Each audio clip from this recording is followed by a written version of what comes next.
said you love risk more than me. I said, babe, risk has liquidity.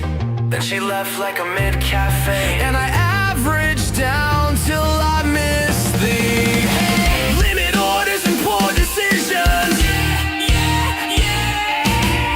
Trading trauma with no commission. So good hedge, but I missed the position. Limit orders and poor decisions. Trading trauma with no commission. Traded hedge, but I missed the position. The house we crashed, we lied, we wasted. Bought the top like it came with cloud. God help me, now I'm broken, Sweden. Break out! Break out!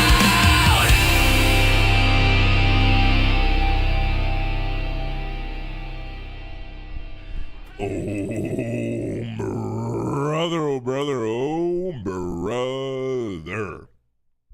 Good morning, and welcome back to another episode of the Kohrs Show. Today is a beautiful Tuesday, July the 22nd, and hopefully, if we could pull our degeneracy off properly today, we're going to make a couple extra tendies. Folks, I hope you're having a good one. I hope you crushed it over the weekend. I hope you crushed it when the markets reopened yesterday, and I hope you're ready to crush it again today. I'm very, very excited. I put on my lucky shirt, which this has never, ever steered us in the wrong way. So it has to just work out. I already see people in chat talking about being in open, OPEN, traded like crazy yesterday, went up 90%. It was so obviously a pump and dump. It's up a little bit in pre-market trading. And I just want to be very, very clear here. If you're in it, it's going to end poorly if you overstay your welcome. That's just how it works. It's trash. It's a trash company. It's not an investment. Remember, when we're talking about fundamentals, that has a lot to do with the multi-year hold, the longer picture, the bigger picture, I should say, of where is this company actually going to be going. Now, in the short term, that is not the same thing. In the short term, that's active trading. You're playing the range, you're playing the volatility, you're playing market structure, you're playing mechanics, and time again, I see too many people conflating those two things. Because it does well in one day, in one trading session, in a smaller time period, they then think it's a good investment, or vice versa. Because it does poorly, like whatever, Nvidia has down days, and yet it's the world's most valuable company. I see that time and time again. But if you're playing open right now, it's gonna get crushed. 100%, this equity is going to get crushed. That's how this will end. When is that end coming? I don't know. Could be as early as today, might be tomorrow, might be next week, might be next month. I could tell you that it had an impressive return yesterday, and you are the sucker if you're going to end up buying it today. You are the sucker. And that's me saying it, and I fully admit it could keep going up. It's more, remember, the game of active trading is making good decisions time and time again. Even if this goes up another 90%, another 900%, ask yourself, is it a good decision? The odds are against you. It's the same thing as like, you might be sitting there thinking, well, hang on, no. Like, if it keeps going up, I want to make money. That's why I'm doing this thing. Well, yeah, you could also make money betting on green on the roulette wheel. Does that mean it's a good bet? That's all this is. It's a game of risk-reward management. And right now, if you're chasing it, you're simply taking on too much risk. Your risk point is going to be too far away. Now, obviously, you could control that by betting smaller, and you're like, whatever, if it goes against me, I'm comfortable with that loss. Of course, there's other management things you could do, but the retail sphere, I've noticed time and time again, especially when it comes to the world of shitty penny stocks, is always perpetually caught in the state of chasing. If something already moves, then they're like, oh, because it moves, like that's how it gets on the radar, and then they want to chase it. Folks, money is being made in at the very start of the move. It's made getting in before the move. It's not made after some sort of like historic rip and trade volume of a day. It's like, man, I see too many retail traders, and like I was there myself, especially circa 2016, 2017, I was always on that hamster wheel of chasing it and chasing it and chasing it. But folks, treat it not well. First of all, you probably shouldn't be trading it. And if you are trading it, make sure you are sized very small. And even in that event, chasing it is just stupid. If you got in early and you were somehow hitting green on the roulette wheel, massive congrats to you. Take the money and move on with your life. But all of a sudden, this idea, like, and I'm seeing it all over social media of like trying to make it the next GameStop of like, oh, circuit breaker halts, this is manipulation. They're trying to stop a short squeeze again. It's so many people who are talking about a subject matter that they have no knowledge of whatsoever. So approach it, and I get it. The casino's fun. You could do some degenerate stuff for sure. I'm not against that. Not going to be that negative Nancy, but I'm just saying, understand the game that you are playing. This isn't you betting on red or black in the casino saying, hey, I think I have roughly a 50-50 shot. This is you betting on green, and I don't want you to contort that thinking that you have a 50-50 shot when in reality you'd be lucky to have 3%. Like, that's it. Just understand the game you're going to play. And if you understand the game and you're like, no, man, I get the mechanics of this. I understand it's doomed to fail, and I want to play to the upside, to the downs. Great. All I'm saying is know the rules of this particular game. And as soon as you know the rules, if you want to play, have at it. I'm not going to stop you. My job on this side is literally just to get you guys to better understand the rules of the road, especially for this type of stuff where I would say in terms of social media, like I've just lived through this multiple times before. I've seen GameStop. I've seen AMC. I've seen Doge. I've seen Shiba. I've seen BBBY. I've seen CIE or CEI or where the fuck that is. Dude, I've lived through so many of these that I have the blueprint of how this is going to go. And inevitably, every single time, inevitably, like clockwork, you're going to have people who are like, no, man, this time's different. No, I'm going to chase it this time. It's going to work out this time. You just don't understand, man. Like the market makers, they're keeping it down in these dark pools with these short ladder attacks. Like they're not, they're just not. It's so silly of how people think that as a retail trader, they like found the one time to like get it over on Wall Street. Folks, they have more money than you. They have more resources than you. They have more knowledge than you. They have more connections than you. If you think you're going to beat Wall Street in their game, you're not. Just be honest. You're absolutely not. Your best odds of success are going with Wall Street, going with the big guys who have the money and the resources and the knowledge and the teams and the information. That's your best odds of success, especially in the marathon of this game. It's not going against Wall Street. It's going with Wall Street because Wall Street is the big money. They dictate which way things go. If they want to buy, we're going up. If they want to sell, we're going down. We are little minnow fish just trying to go with the big guys. That's where you make money. It's trading with the big money. With the big money. Yes, GME and AMC went from below $5 to $70. Did they not? Mighty Megatron, I hope you're not actually pitching that as like your thesis, because if so, that's actually fucking retarded. So you're saying because you found an example of a $5 stock going up, you're not even talking about market cap, which tells me you have no idea what you're talking about. But let's just talk about stock price. Let's like, why would we even talk about market cap? Market cap's stupid. Like, why does anyone care about that? Let's just talk about stock price, completely ignoring the fact that you could stock split, reverse stock split. Let's just talk about stock price because apparently that's the important thing. So because historically you've seen stocks of a similar value go up, that is now your reasoning for this one going up. It has nothing to do with the fact that you're so fucking stupid, you don't understand that market cap is actually what matters. Well, let's not, I guess we're not caring about that. And also, let's not look at the, I don't know, borderline infinite amount of examples of $5 stocks that end up becoming worth nothing. Zero. Zilch.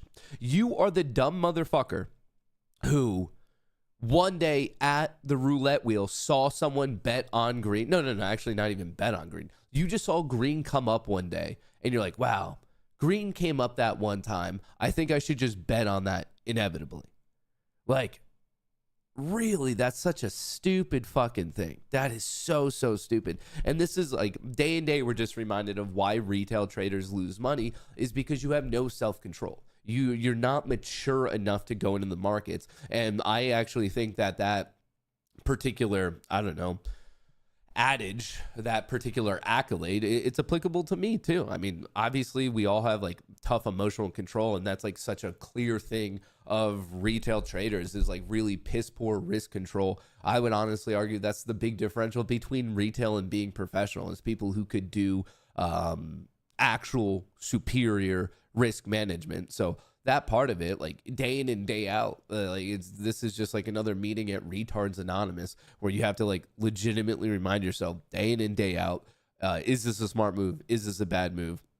And I think most of us know that, but then right here, we just have these people that Mighty, truly, you should not be in the market today. Actually, if that's your general mindset to this whole thing, that because you've seen a different unrelated equity, just the stock price go up, that's stupid, dude. Like that's actually very, very, very, very, very stupid. And we saw those arguments before with AMC. They're like, well, Berkshire Hathaway trades at $500,000.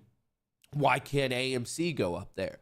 It's some of the dumbest fucking people like really think that they're going to take out some of the smartest people in the world.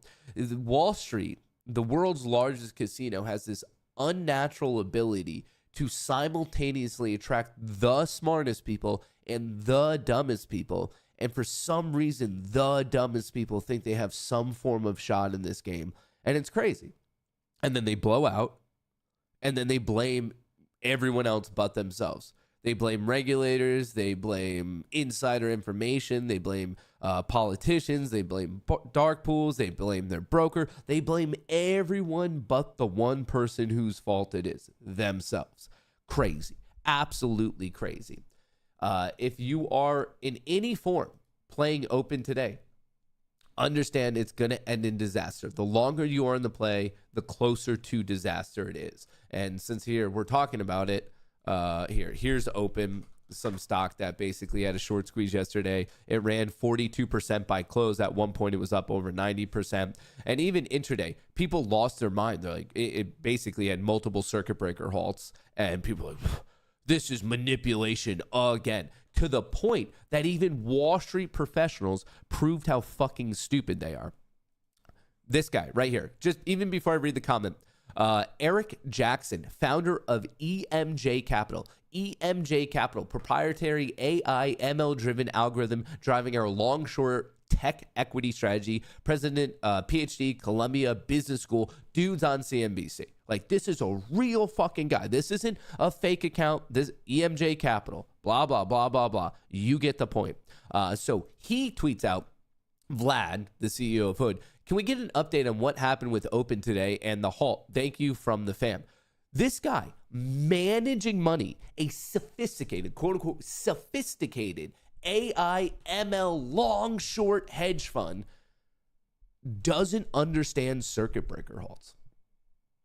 Like, we're talking an actual professional in Wall Street, allegedly super smart, super tapped into the world, does not understand circuit breaker halts. And the best part is he's asking the CEO of a retail brokerage, Hood, clearly meant for retail traders, not professionals, allegedly running an actual hedge fund. It's insane. This is so insane. So, of course, I saw that and I had to fucking pop off. Quick question, are you stupid?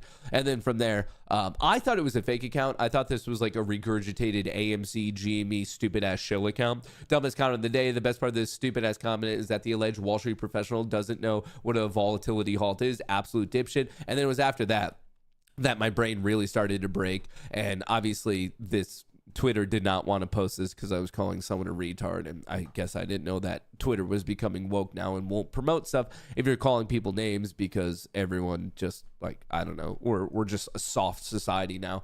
But this is when my brain really broke, and I realized that that's a real professional. Like, this is someone managing money, doesn't understand volatility halts, and then asks the CEO of a retail-centric brokerage. Do you realize how crazy of a world we're in right now? Anyway, those are the people that are currently involved in Open. It's going to end in disaster. I mean, have you seen this pattern before? Have you seen it? Here's what's going to happen.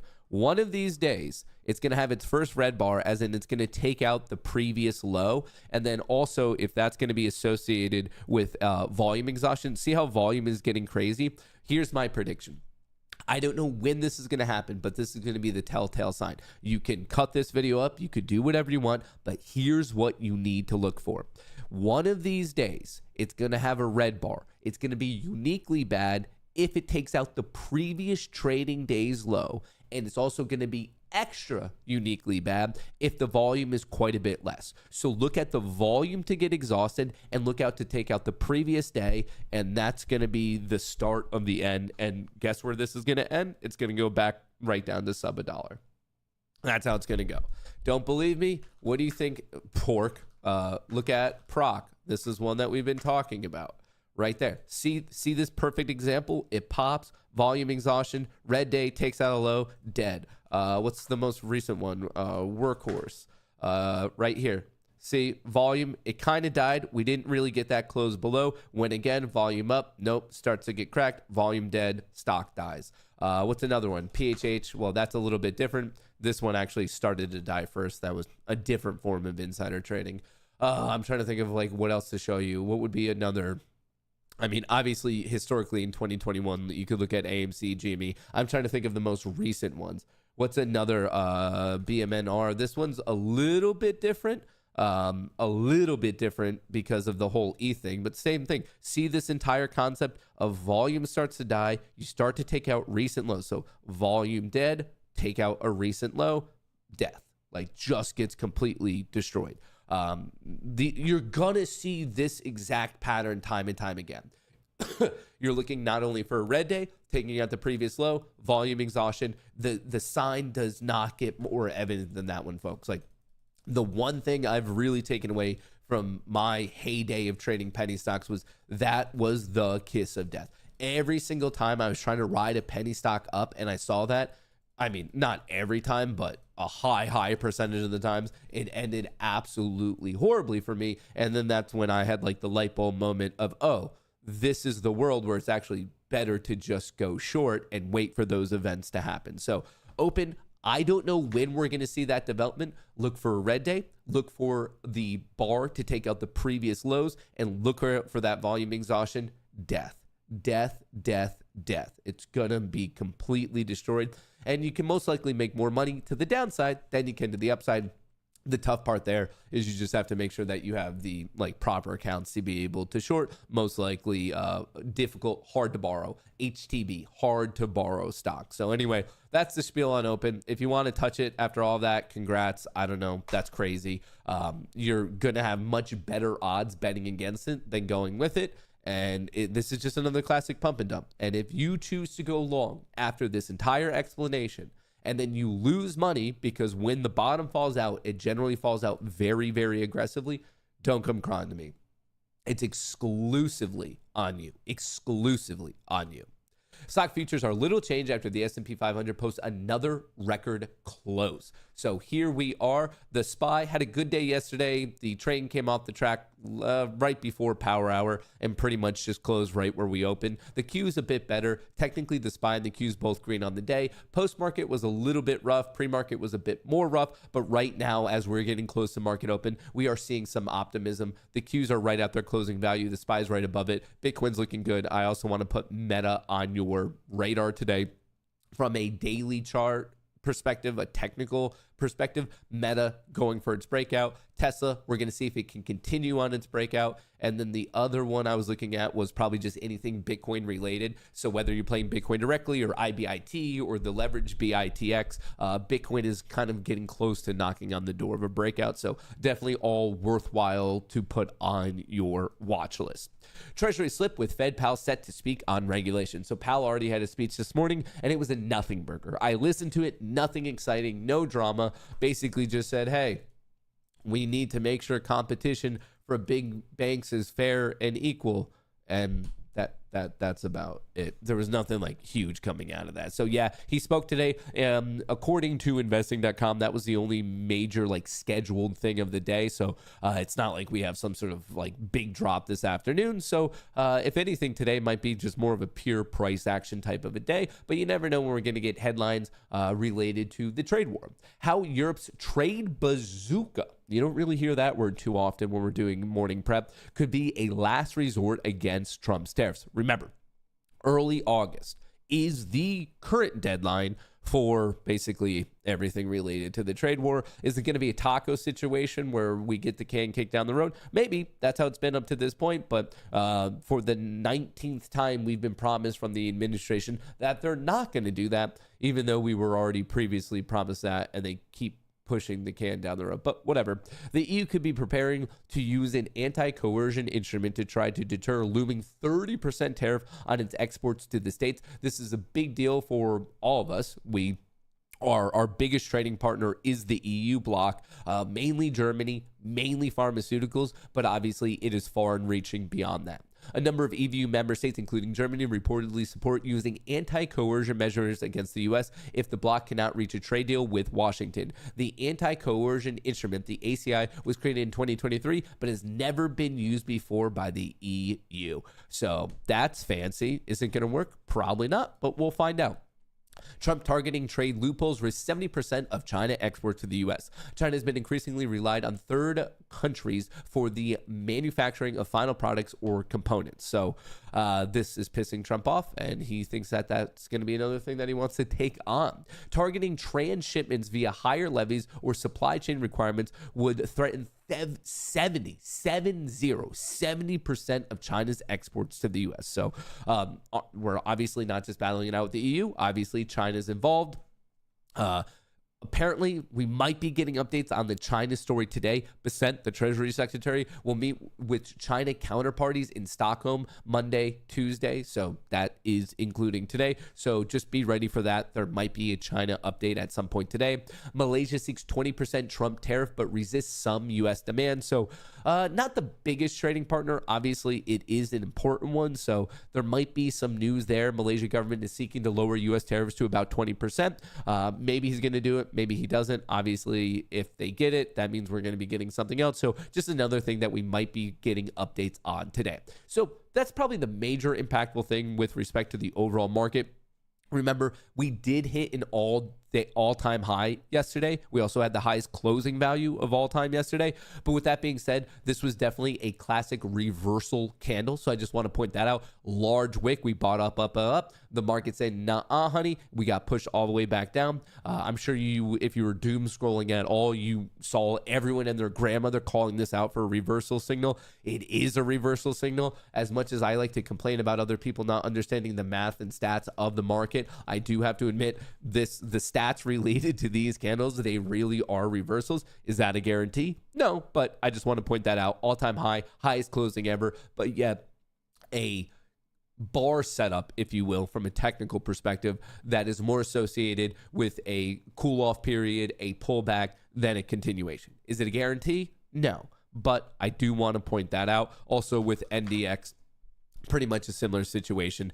You have this upside down hammer, and some people call it a hangman, whatever. Like, there's a gazillion fucking names for it. They're all stupid. But what you need to know is really, from a technical perspective, that's not so good. From like options perspective, there's a lot of positive gamma, which if anything is kind of telling me sideways action. Excuse me.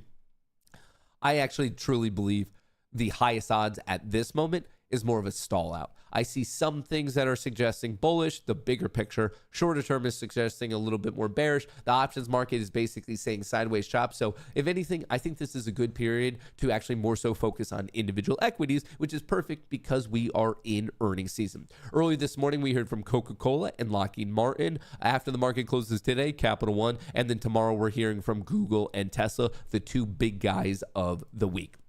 GM profit falls as Trump tariffs at $1.1 billion in costs. Basically, companies are starting to finally feel the effects of the trade war. Coca-Cola earnings beat estimates as strong demand in Europe offsets weakness elsewhere. So, okay, decent.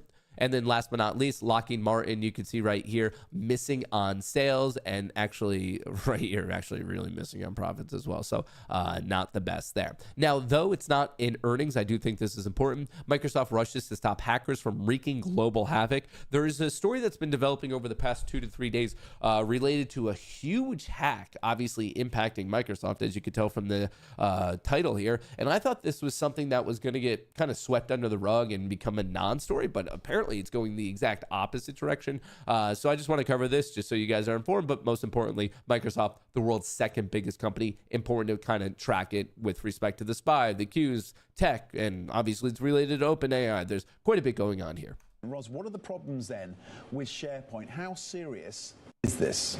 Well, they're very serious, and we've actually first discovered in May, and they were announced at a cybersecurity conference. Microsoft did a patch earlier in July, and it seems that that patch didn't really do what it was supposed to do, and so now they're having to patch it again. But it comes after a series of quite high-profile challenges for Microsoft on the security front. Even a US government report last year said that they had serious flaws that needed addressing. Obviously, Microsoft is taking that all seriously. They're having weekly meetings with the US government about it. But what we know, of course, is this exploiting those vulnerabilities you mentioned in the SharePoint document software. But that gives people, once they're in, and these are multiple hackers, different hackers, not just one group coming in, but once they're in, that gives them access to the entire suite, in a way, of Microsoft. So use that because SharePoint is in so many different parts of Microsoft. So you've got Outlook, you've got Teams, it's all in there. So possibly opens up the entire world to these hackers who are coming in and taking information. So basically, it's a FUBAR type of a situation. So the longer this goes on, probably not going to be so good for the stock. But also, if you looked at the daily chart, Microsoft not far away from an all-time high. So thus far not being impacted. I just wanted to put it out there. All right. If you haven't signed up for the newsletter, it's 100% free. Check it out. It's in the description of the video. Every single week into your email inbox, you get my breakdown of the market, cheat sheet of their earnings, cheat sheet of all the major macroeconomic events, and probably most useful is the seasonality. I do want to let you know that over the past 3 decades worth of data, technically 27 years, the Bulls have won this day 2 out of every 3 times with a profit factor of 1.77. You could see a long time ago, probably about 23 years ago, the Bears were winning this day, and then since then, the Bulls have really been like just on an absolute rampage. So this is the hypothetical equity curve you would have if you bought it open, sold at close on the S&P 500 futures market. Clearly, the seasonality does favor the Bulls. Now, with that being said, I need to move very, very quickly because I did so much work on the bots last night, so much research. So we're going to see how this one gets going today. I'm kind of nervous. I hope I did it right. Okay, folks. Now that you know what's going on in the market, it's time to turn on a little bit of this degeneracy. I do have on my lucky shirt, so it's pretty much guaranteed that I win. Whenever I put on my lucky Buffalo shirt, it's actually statistically impossible for me to lose. All right. We are in. Order filled. Dude. Order filled. Dude. Does anyone do it like this? Does anyone in the entire world? Look at that. Thousands of dollars made. Thousands of dollars made. Dude, fucking, this is so easy for me. I feel like fucking Matt Damon in Good Will Hunting. This shit it's too easy. I actually wish there was a version of the stock market that I could play on hard mode because like normal mode is too easy. My brain's too big. The density of neurons in this noggin. I don't even know how to make this equal. This is a heavyweight fighter against kindergartnens in a wheelchair. What I do day in and day out here, like, it's too easy. I don't even know. Like, for show, do I have to start getting drunk? Do I have to start getting high? Like, what do I possibly have to do? Oh, fuck. Order submitted.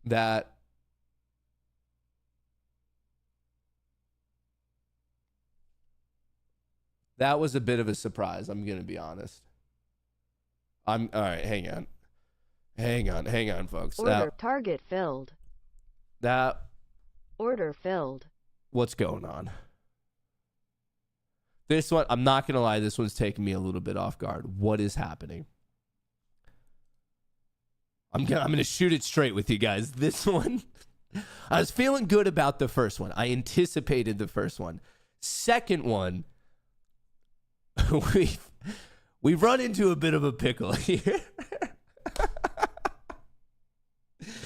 Did not see that one coming. That one, you know. But alas, I do have on my lucky shirt.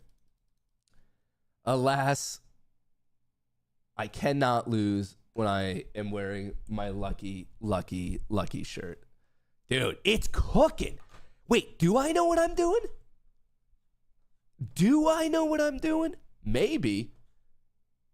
Fucking maybe I do. Jeez. Look at that. Well, would you look at that? Look at them tendies, folks. Look at them tendies.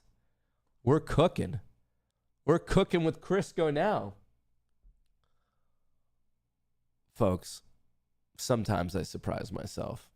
I just fucking wake up, piss excellence, and end up in these types of situations. I don't even know what to do. What do I even do with my hands at this point? So I'm thinking what happened is I had some market open degeneracy, and then because the first bar broke VWAP, it took the VWAP breakdown trade right away. So the fact that it happened back to back was just more of like obscure, whatever, low likelihood. But it's because like basically I have a market open trade and I also have a VWAP trade, and it just so happens that the VWAP trade fired very close in proximity to the market open trade. So that's why it right here, obviously bullish super trend, bullish. It took a long trade right out of the gate, but then right away it broke down VWAP, and right here you could see taking that short. So I think it was just chance, but that's crazy. That's crazy. That is crazy. Thank you, Matt. Just made $300 per my 10 accounts. Congratulations. There's your 3K. There's your 3K. All right. That's not looking the best out of the gate. The SPY is at its low value from yesterday. We're breaking the 5. We're breaking the 10. We're breaking the 30. We're breaking the 5. We're breaking the 10. We're breaking the 30.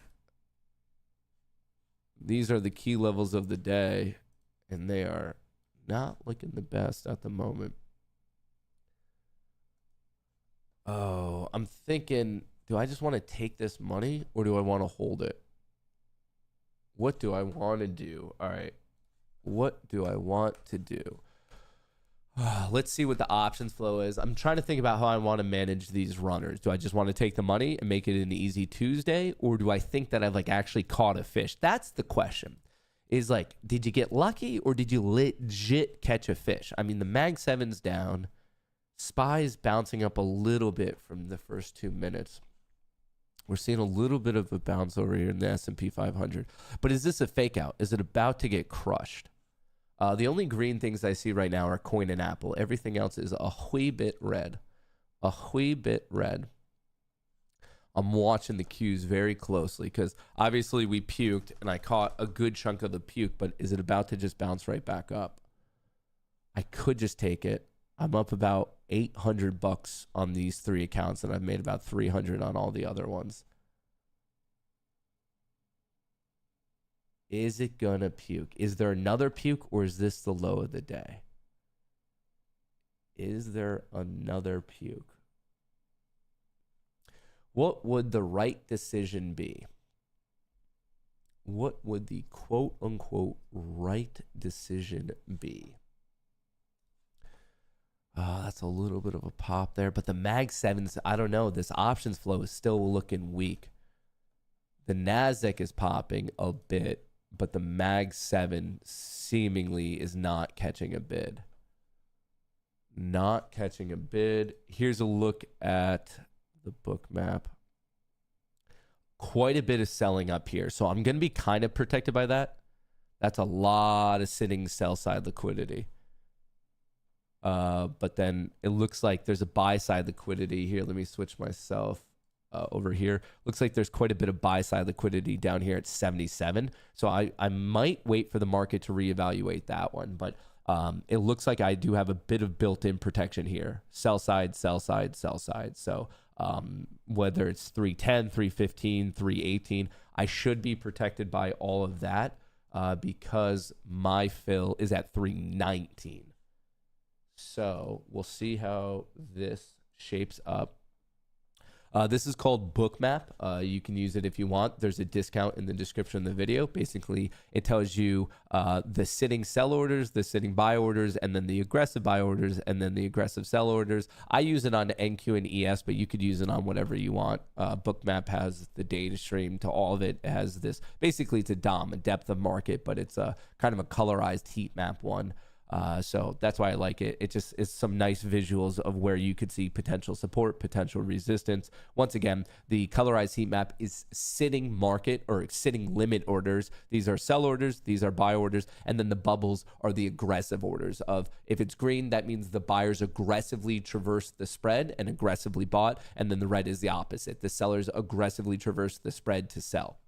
So the bubbles are aggression in terms of buying and selling, and then the heat map is passive buying and passive selling. Buying is of course beneath and selling is of course above, and it kind of just gives me, I find this is good to kind of like fine tune my entries and whatnot, just to give it the old fine tune. All right, and then what I like is I like to pair it together with the options flow. So remember, there's no such thing as like the end all be all perfect. Why is my screen frozen? That's not good. Oh, shit. There's no such thing as the end-all, be-all perfect thing. Generally, to get a better edge over the market, you're going to want to use multiple things in confluence together. So I'm seeing the SPY pop up in options. The MAG 7 did hit a low here at 36, but now it's showing a little bit of bullishness.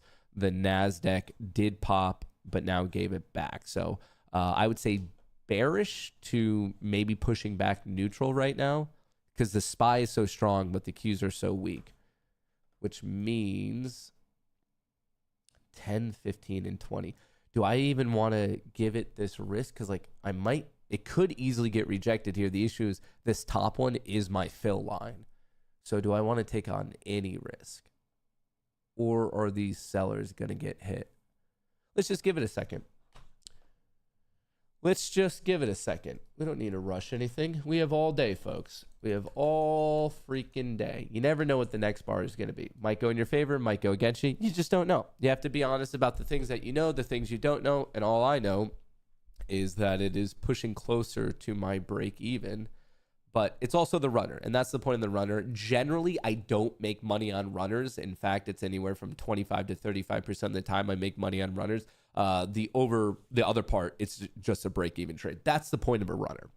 The point of a runner is a low odds way to potentially make a lot of money. If your runner runs, great, you made a ton of money. But generally, like I said, I don't know, maybe even roughly 70% of the time, my runners are hit for break even. That is a common statistical likelihood for runners. So I generally like to approach the market, especially for day trading, which I'm really not even that big of a fan of day trading. I like swing.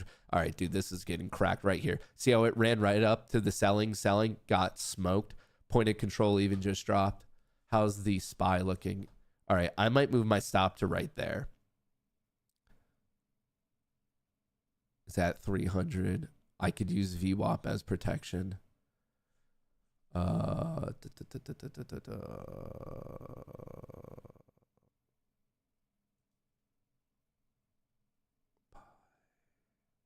Order submitted. All right.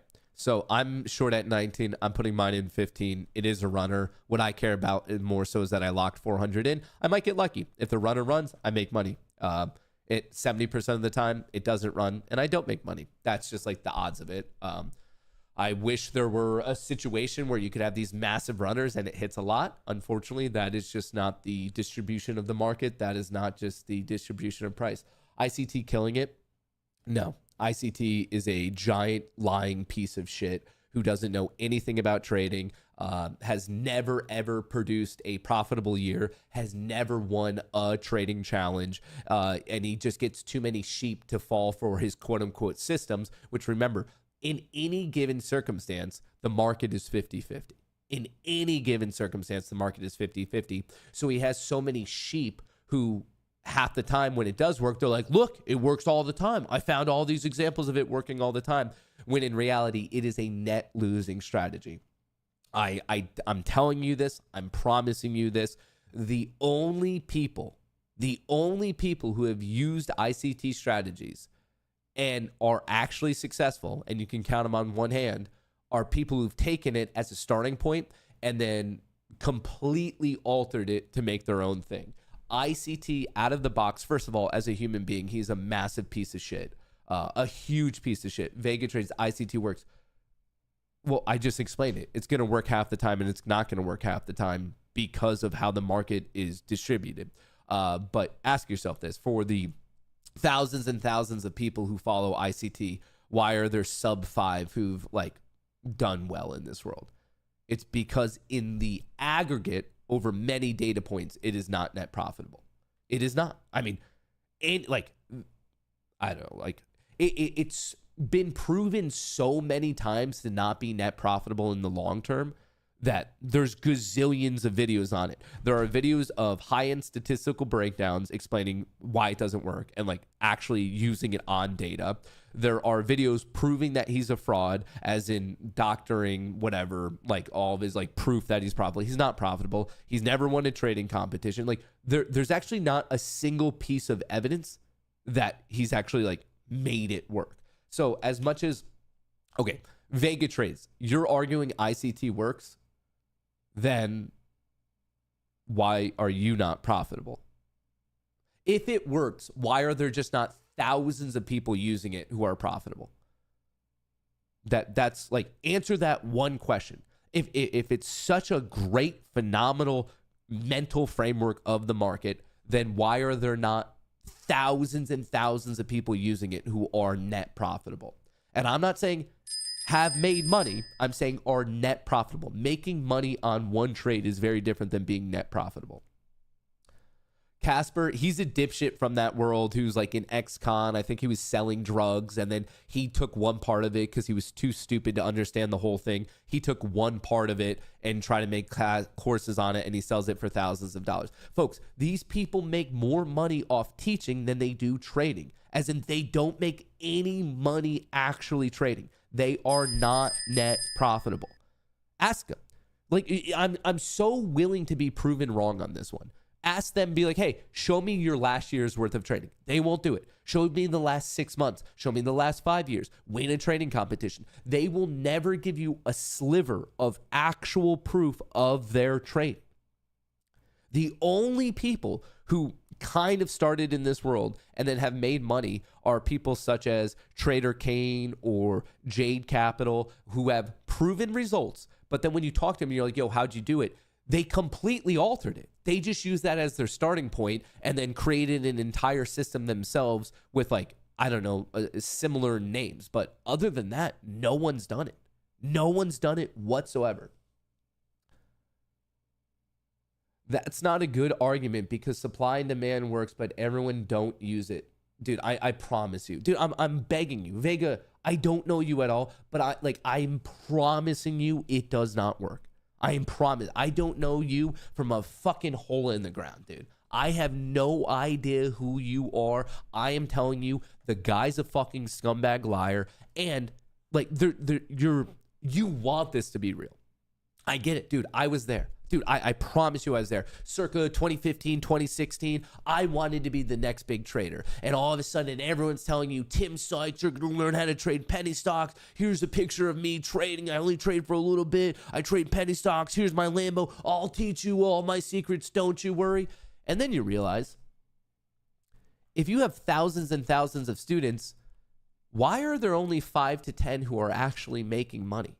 Dude, I'm telling you, Vega, I'm telling you as a person who fell for these traps myself, dude. I fell for these traps. I'm attempting my best to help avoid it. You want this to be true. You want trading to be that simple. You want it where this guy is putting out free content That's amazing, even though he's not net profitable. So how good could the content actually be? But besides that point, you want this to be true. You want something that is so seemingly achievable to be a real thing, because then that means that you can improve the life around you. People don't want the truth that it's actually hard as fuck, that you have to do a lot of work, and it's a lot more difficult than the dumbest fucking thing I've ever heard of, fair value gaps. Like it just, I'm telling you folks, it's not real. It does not benefit me or hurt me. Well, actually, technically, it does hurt me if you believe ICT is real, because if you do believe he's real, then you're going to blow out your accounts, and then you're going to blow out your accounts, and then you're going to think trading is bullshit. And when you think trading is bullshit, you're inherently never going to come back to the world of trading, which means that you're not going to like use my affiliate links. It means you're not going to watch my stuff. So it actually does negatively impact me that people such as ICT exist. But I'm telling you, just think about it logically. Like seriously, Vega, if it were that good, if the system, as you are like basically saying it, like it works, if it works, then why are there less than 5 people who actually have made money in this? It's the same thing like with the Tim Sykes penny stocks. Like if his teachings were so good and you've taught thousands of people, why are there less than 10 who have made money? Think about that hit rate. Like, would you ever go to a job? Would you ever go to a college? Would you ever pay attention? Like, I don't know. Would you ever try out for sports when the hit rate is like less than 1%, when it's less than 0.5%? Like, I don't understand how people fall for this over and over and over again. Well, I get it, because you just so badly want it to be true. And I'm there with you. We all wish it were easy to make money, but at the end of the day, it's not easy to make money. You have to put in, well, it's easy for me to make money because my brain is fucking massive. But for the normal person, it's not going to be normal. Who's ICT? Inner Circle Trader, and he's the biggest fucking scumbag in the entire world of retail trading. Biggest fucking scumbag. And dude, I've worked with the scumbag trades. Dude, I'm trying to think of all the scumbag of Tim Sykes. Like, dude, I've been in this industry for years. I've been with charlatans. I see what's going on. I get how the industry works, and I still promise you, he's the biggest fucking scumbag. Like, in all of this. Matt, what's in the wrong corner of the screen? What? Why is Matt in the wrong? Oh, because I had a book map and it's easier to see when we're dying right here. We're coming up to system port. Matt, the type to take his ball home because nobody picked him. Alvin, dude, you're the type of guy to suck ICT's dick because what? You're in his fucking cult. Alvin, if he's so good, why are you still broke? Why are you still net down on your trading if the guy who you're a sycophant for? Huh? Yeah. Grandin, I'll give you that. I suck at basketball. If you guys were ever like playing basketball, you shouldn't pick me. I will 100% get you that, but that's all right. I will take my ball. I will go home and I'm going to cry into my dollars. I'm going to just cry. Cry. And I'll be like, what do I do with this money? What do I do? I don't even know what to do anymore. They don't pick me to play basketball. I just don't know. I'm telling you guys, none of these ICT people, they won't do trading competitions. They won't show you proof of their trading accounts. Dude, it's a giant fucking marketing scheme, and you fuckers don't see it. I would assume many of you in here have the opinion that, hey, certain things such as like Scientology, pretty fucking crazy. How do people fall for it? That's the exact same thing as these dumb fucks falling for ICT. They don't realize that they're in like one of the dumbest fucking cults ever made. Trading Lab, that's different. They have proven track records. They actually go out of their way to prove that they're net profitable. So they're on the opposite end of the spectrum of proving what they are doing. ITC, well, first of all, it's ICT, Alvin, is better than Matt. How? I'm net ahead. I've made a shitload of money. I show it to you guys day in and day out. I showed you my winning trades, my losing trades. I call out my trades before I get into them. How is that even comparable? Order filled. I had to close out because I'm in the opposite situation of making too much money. See, you see how that works there? You see? All right, I turned that off successfully. All right, we don't need that. And yeah, no, I literally had to get out because it was going up too much money. Alvin, those are the issues that I have. See how that's a little bit different there? There's certain people in this world who have the problem of making too much money. So they're like, fuck, I have to close out because of consistency issues.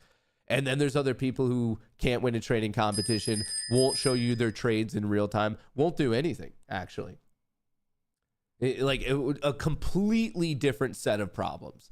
Some of us have these problems. Others of us just come up with a gazillion examples of why they can't show you their brokerage statements. It's a completely different problem. A completely different problem. Anyway, yeah, this is getting hit. It's getting hit pretty fucking hard. Shit. Speaking of that, and all this ranting,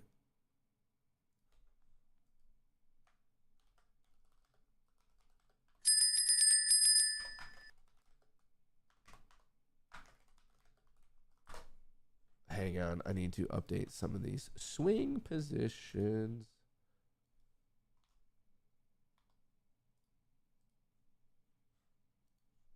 Good thing Tesla is liquid. Dude, why do you guys keep letting me trade Meta when all I do on it is lose money? I don't know why you guys let me trade Meta. It's the craziest fucking thing to me that you guys, like, day in and day out let me engage in Meta. It's insane to me that you guys let me be it's like you're just letting an alcoholic hang out in a whiskey shop. That's what it feels like with you guys allowing me to trade Meta. Like, I just don't get it. Like, do you hate me or something? You're like, yeah, no, this isn't going to cause them to completely 100% fucking relapse. That's totally not going to happen. Totally not going to happen. I at a certain point, it's a bit rude that you guys keep letting me do that. At a certain point, it is a bit rude. Why can I not see this? All right. Same thing with Apple. You guys are fucked up. So at 24, things get spicy. At 20.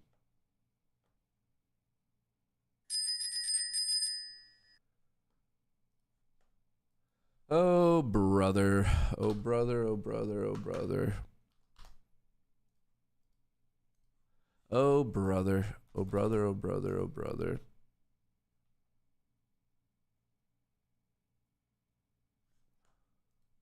Oh, brother.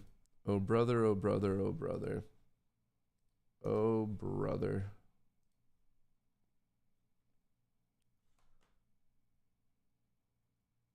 What the fuck? Wow.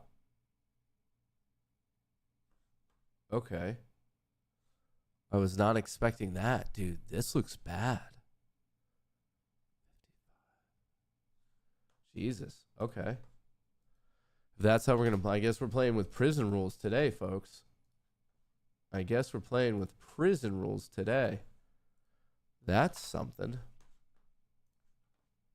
All right. If you are in the Discord, I have already been putting updates into Swingers, as we've kind of discussed.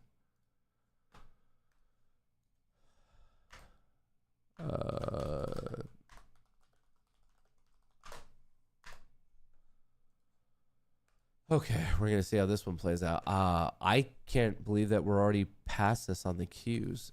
This is also kind of wild on the SPY. Let me show you what I'm looking at really quick right here. Let me zoom in. We broke this. The SPY might get attracted to 620. There's a lot of bets at 620. How are we looking here? Okay, we're bouncing off of 85. That's an important open interest area, hence why I have it marked out. If this does not hold, we might be talking about 6250 today, which is in fact in the Discord. That's my trading plan on the bear case. The bear case was basically 15 down to 300, and then 300 to 85, and then the reach is down here to 50. There's not much in the way stopping this. Obviously, you could easily bounce off of 85 and make a full recovery. That is a key open interest level. I'm saying in the event that there's a breakdown, I don't see much in the overall market stopping the sell-off all the way down to 50. And I could show you, well, here's the options flow. It's getting hit. Mag 7 is also getting hit. What I want to show you is the gamma map. The gamma map. Let me wait. Why did I disappear? Okay, I'm over here. I'm all over. All right, let me just show you what's. We have this. Okay, so the spot gamma implied 1-day move low is around 6270. So it's just past this positive gamma node that we're kind of at right here. See right above my head, that's a positive gamma node. We just cut through the negative gamma. We're getting caught up here. The next node is pretty much this, like the 50 to 40. You might be able to see it a bit better with this right here.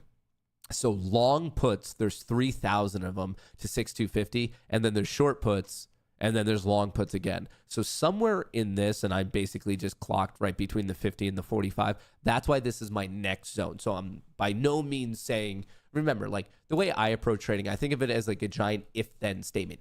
If this breaks down, then this is my target. If this bounces, then my target is 6305. So basically, I like to develop some sort of bias, and like whatever, if you want to take both of them, whatever one seems to be playing out, have at it. But it's an if-then statement. If we bounce, I target this. If we break down, I target this. And the levels, obviously, which I had before the market even opened, is just due to like various things, including recent technicals, such as the recent high-low close. That is the high, the green, the red, the low, and the white is the close of yesterday's trading session. The white block is the transition zone for the market makers on a delta and gamma 0 DTE perspective. Bullish above, bearish below, choppy within. So obviously we're on the bearish side of the transition zone. We took out yesterday's low and we took out yesterday's close. When that happens, when you take out the low from the previous trading session, there's just above a 75% chance that you close in that side that day. So what I'm saying is, as soon as we broke yesterday's low at market open, instantaneously, there became a 77% chance that we close below 6305. Now, that could be by a cent or it could be by a million miles. I'm just saying there's a 77% chance that we close in the red today. Is it a guarantee? No. Once again, giving you the odds. 77% chance that we close below 6305.55 or 59 today. Why am I not more green? Okay, I don't know.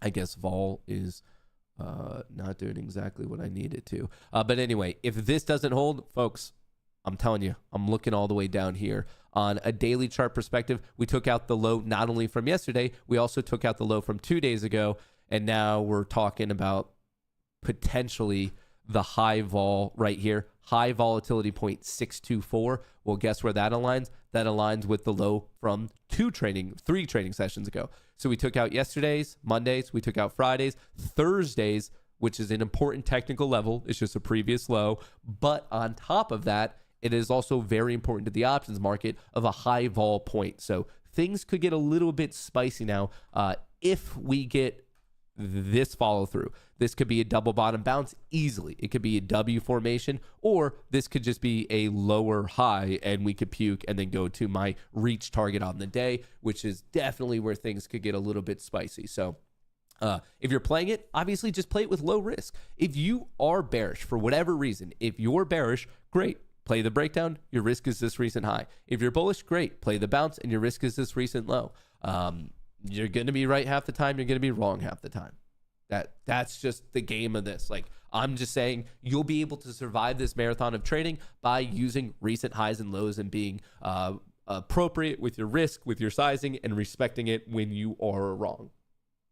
So there's a chance we close green, buying calls. Yeah, about a 23% chance if we were to give you the exact odds on the situation. If we were to give you the exact odds, that's what it would be. And things are getting slapped. They are getting slapped. slapped. Another lower high on Meta, Coin, Apple, Nvidia's actually getting hit. Avago, dude, things are turning, folks.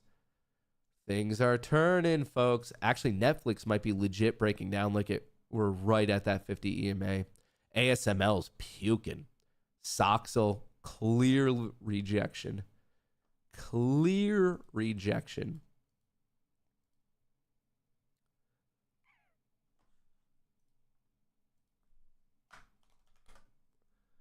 Oh, brother. Oh, brother. Oh, brother.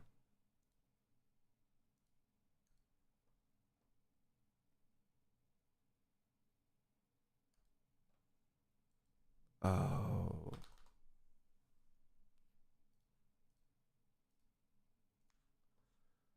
All right. Hang on. I added another play here. We got a lot to pay attention to. I think I left the one bot on. I'm actually surprised it hasn't fired.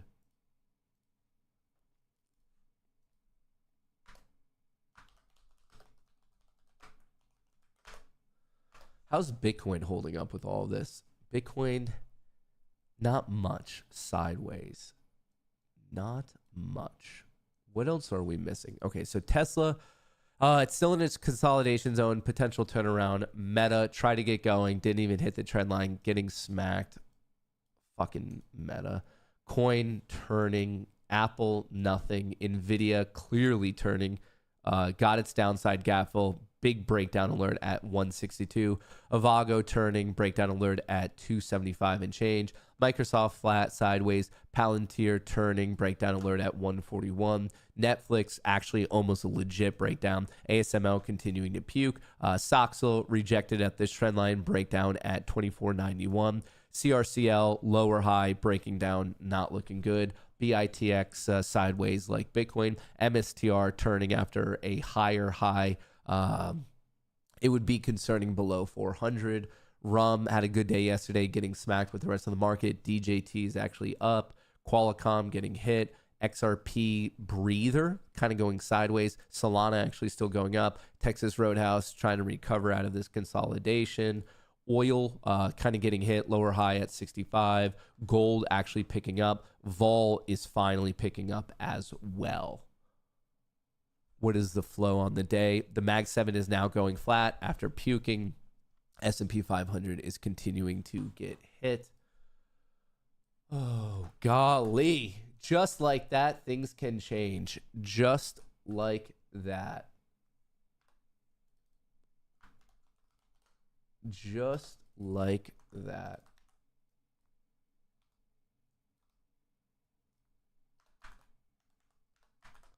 What do we have?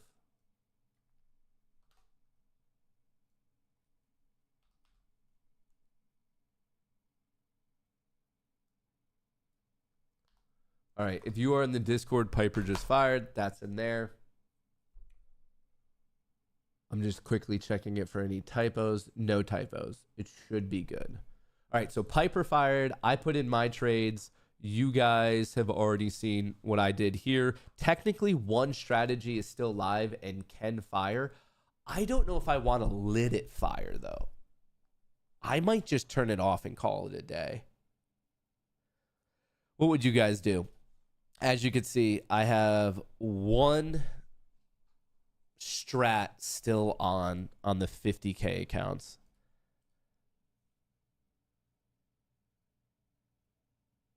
One strategy still on.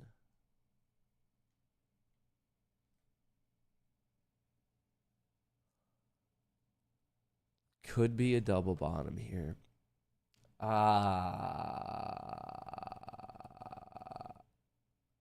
I kind of want to turn it off. I don't want it to go bullish. If it fires again, it's going to go bullish. If it goes bullish back to bearish, I might be interested. But for right now, I'm turning it off. So at this exact moment, 3K, 3K, 3K, 9K, and then I made about $300 on 25 other accounts. So whatever that math is, another 7.5. So basically made 10K. No, more than that. Sorry, 16K. Made about 16K on futures. You guys are, what's going on with open? I see some people talking about open. Dude, Tesla's getting a little bit of a bounce. Coin is getting pretty hit. Apple's the only green thing I'm really seeing. Palantir. There's a lot of blood in the water today, folks. A lot of blood in the water. 3%, 3%, 3%. Jesus. Jesus. That's not looking so good. That's not looking so good. A little bit of recovery. That's not looking so good. Tesla recovering a little bit. Microsoft not looking so good. Netflix, a bit of a bounce, but that's been beaten up since, dude, ASML annihilated. This was at $800 a couple trading days ago.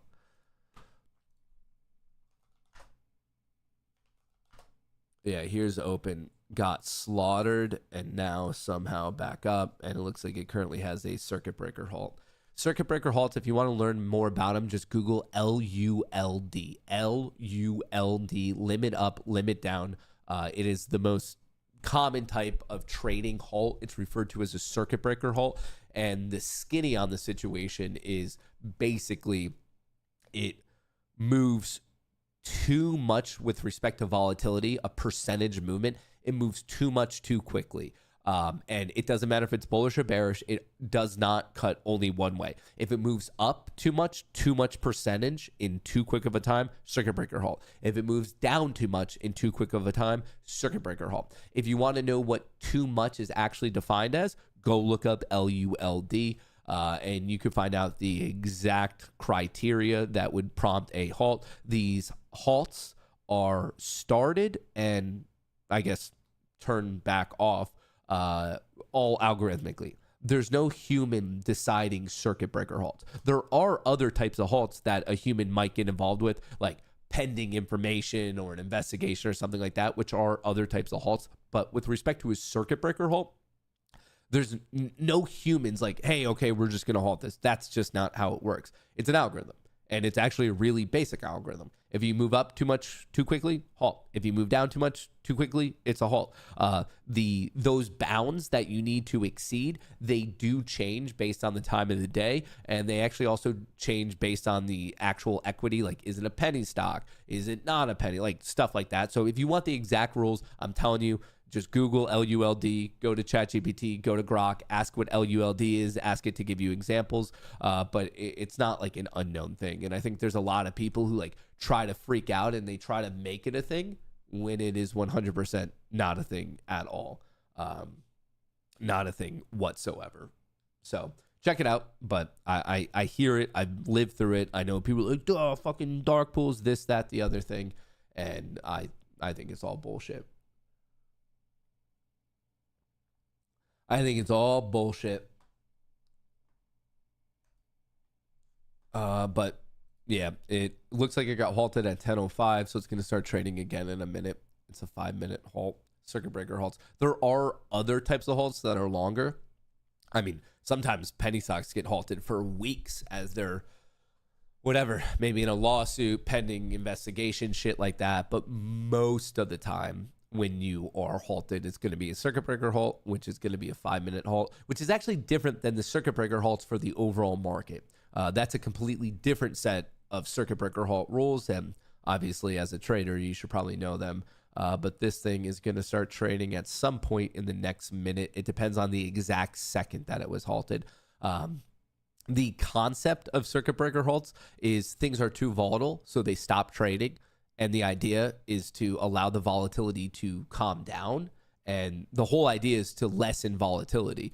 Unfortunately, in this day and age, there's many, many people who have a trade, like whatever, alerts when something halts. So from what I've experienced, it actually gets more people to pay attention to it because people just have the alerts and they're like, oh, that halted, I should check it out. And then all of a sudden you get more traders and more volatility. All right, it's trading again. And generally when things start to halt, it just gets messy, and generally halts beget more halts. So this thing could easily halt again. But open just started trading, and I'm telling you guys, this is going to end in disaster for a lot of people who are not quick enough. It's going to end in disaster.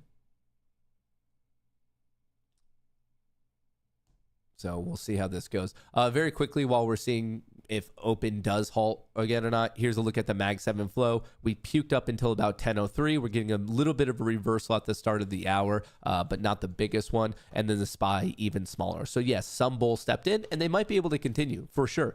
Like this is a bounce zone. That's exactly why I have it marked out. But the fact that we're not getting above the 957 high and holding above it makes me a little bit suspect. I'm in the mode of like right now on a intraday basis, the bulls need to prove it to me because this is quite the waterfall. So if it cannot exceed this, we're still in danger of this breakdown below 81. Once again, here's the SPY options flow. Here's the Mag 7. Granted, the Mag 7 looks a bit better. NASDAQ also looks somewhat decent, but obviously a lot of time left in the day. If you haven't already, the way I trade with other people's money, I'm trading with Apex money, I'm trading with Tradeify money, and I'm trading with Take Profit money. If you want to do that, check it out. Right now, the two best offers for you are Apex and Take Profit. They're slightly different, but at the end of the day, financially, they're roughly the same.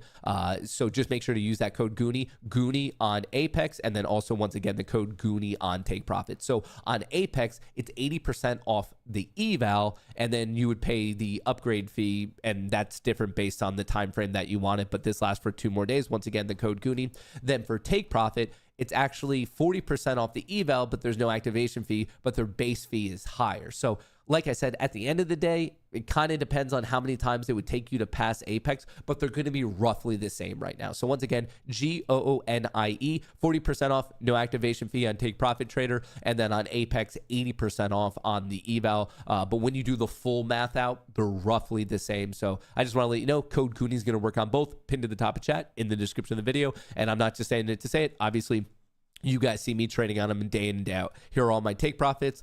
Here's all my Apex. And then I'm also on Tradeify. Tradeify might be interesting to you if you want to skip the eval. So when I go on Tradeify, I do what's the straight to funded.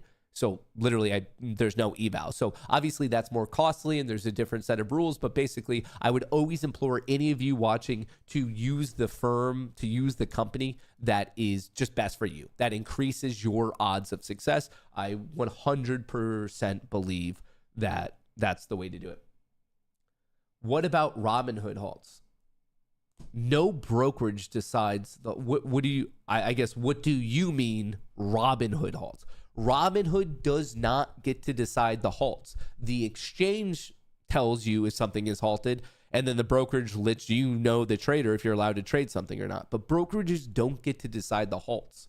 I don't know like where that came up, but people are attempting to blame Robinhood for the halt. Robinhood does not get to decide what is or isn't halted. The exchanges do, and then when the exchange does or doesn't halt something, they tell the brokerage, and then the brokerage just tells you if you're allowed to trade it or not. But it's not like that would be fucking insane if a brokerage got to decide if something was halted or not. Obviously, Robinhood has the precedent of maybe limiting how much you could trade in terms of like your size and your volume, but that's also up to a brokerage. And I would just say get on a better brokerage. Like, for example, Public is far better than Robinhood. But in terms of is something legit halted, like an entire equity, that is not decided by the brokerage. And I don't know where people came up with that idea. Like, and that was like a very pervasive idea in 2021 that, I mean, I don't mean to defend Robinhood. I think they could take care of their own issues. But they got blamed a lot for halting equity. Like even yesterday, people were blaming Robinhood for halting open, and they just don't. That's not what they're in the world of market structure and how shit works. That's just not on them. Robinhood did halt trading on GME. No, they didn't. Jesus. No, they don't get to decide when things are halted. They halted the buy button. They limited size for sure, but other brokerages, there's a difference between a circuit breaker halt and then a company not having the capital requirements necessary at the DTCC. And that's what happened with Robinhood. Robinhood literally did not have enough money at the Depository Trust Clearing Corp to do all the net buying of GameStop that they needed to do. Yes, they did, and they got a class action. No, they did not, Eric. Eric, seriously, who do you think knows more about this situation, me or you? The person who literally streamed every single minute of it, the biggest streamer of the entire event, the person who dedicated every waking hour for in excess of a year of covering the story, or you? Brokerages do not halt trading. They're not allowed. Like, that's not the exchange. In this world of trading, if something is halted, it's halted due to the exchange, not to the brokerage. Brokerages, limiting your buying is different than halting. Halting means something is not trading. Robinhood limited buying. They allowed selling. It was like basically close only. But for something to be halted, it's halted by the exchange, not by the brokerage. And you can tell that because it's still trading. Obviously, it's not halted if it's trading elsewhere. There's a difference between limiting your individual trading ability and then something being legit halted. Like that, they're two completely different things. LOL, nice semantics. Yeah, because if there was one thing where details didn't matter, it would be trading. That's you bring up a very valid point, Eric. Out of all the things you could possibly do in this world, out of all the things, I would say semantics and details don't matter in the world of the capital markets, especially active trading. I've never thought of it like that, but yeah, that's a really, really valid point. Semantics and details don't matter in one of the most difficult quantitative jobs in the entire world. I've never thought about it like that. I've never, ever, ever thought about it like that. Fucking Eric, are you just fucking stupid? Eric, what do you think's more likely in this case? That I'm wrong or you're just stupid? Like, let's get back to the world of statistics. Like, if we had to do a bet on this, like, it's probably not going to be 50. It might be 50-50. I don't know. But what do you think's more likely? That I'm wrong or you're just stupid? If you had to pick. Just odds. Like, just give me a normal, like, just give me a distribution on this one. Fucking, dude. I just wanted to be clear that details do not matter in the world of trading. It's more of a general vibe. If you are trying to approach the world of trading in a quantitative, empirical driven way, you're wrong, because it's semantics don't matter here. They don't. It's only general vibes.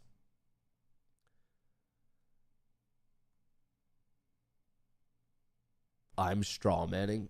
Okay. Eric, semantics don't matter. Remember that. I want it on record that the world understands semantics, in fact, do not matter in this world.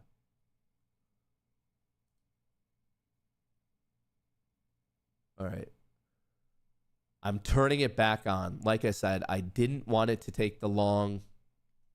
It actually wouldn't have taken the long. There wasn't enough things that lined up. But if this starts to puke again, I want to get in one more trade on the 50K accounts. I'm done with the 150. I've made too much money with respect to the consistency rules, which I hate that rule. That means you're never allowed to really, really ride a winner. I think that's one of my biggest gripes with sim-defunded trading is due to the consistency rules, which, to be fair, Take Profit Trader doesn't have that rule, but the other ones do. Tradeify does, Apex does, a lot of them do. If you catch a runner, which they're rare, but you want to ride it, like a lot of the times you need this asymmetric win to pay off your losses. You can't trade that way when you deal with consistency rules, or you can, but then you need a lot of those like fortunate winners and runners time and time again. Semantics is probably the reason Megan broke up with Matt. It could be. It's just like she was just so data driven, you know, like she just wanted precise, clear answers. And I was just more of like, yeah, that's semantics. you know? Like, I was like, but do words even really have meaning? Like, you know, if we think about it, we kind of came up with all the words themselves.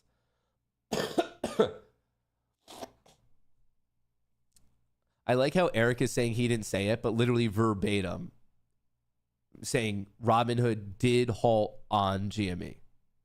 Did halt trading on GameStop. I'm looking at the comment right now. Like, literally, he's like, I didn't say that. Dude, you're gaslighting yourself at this point.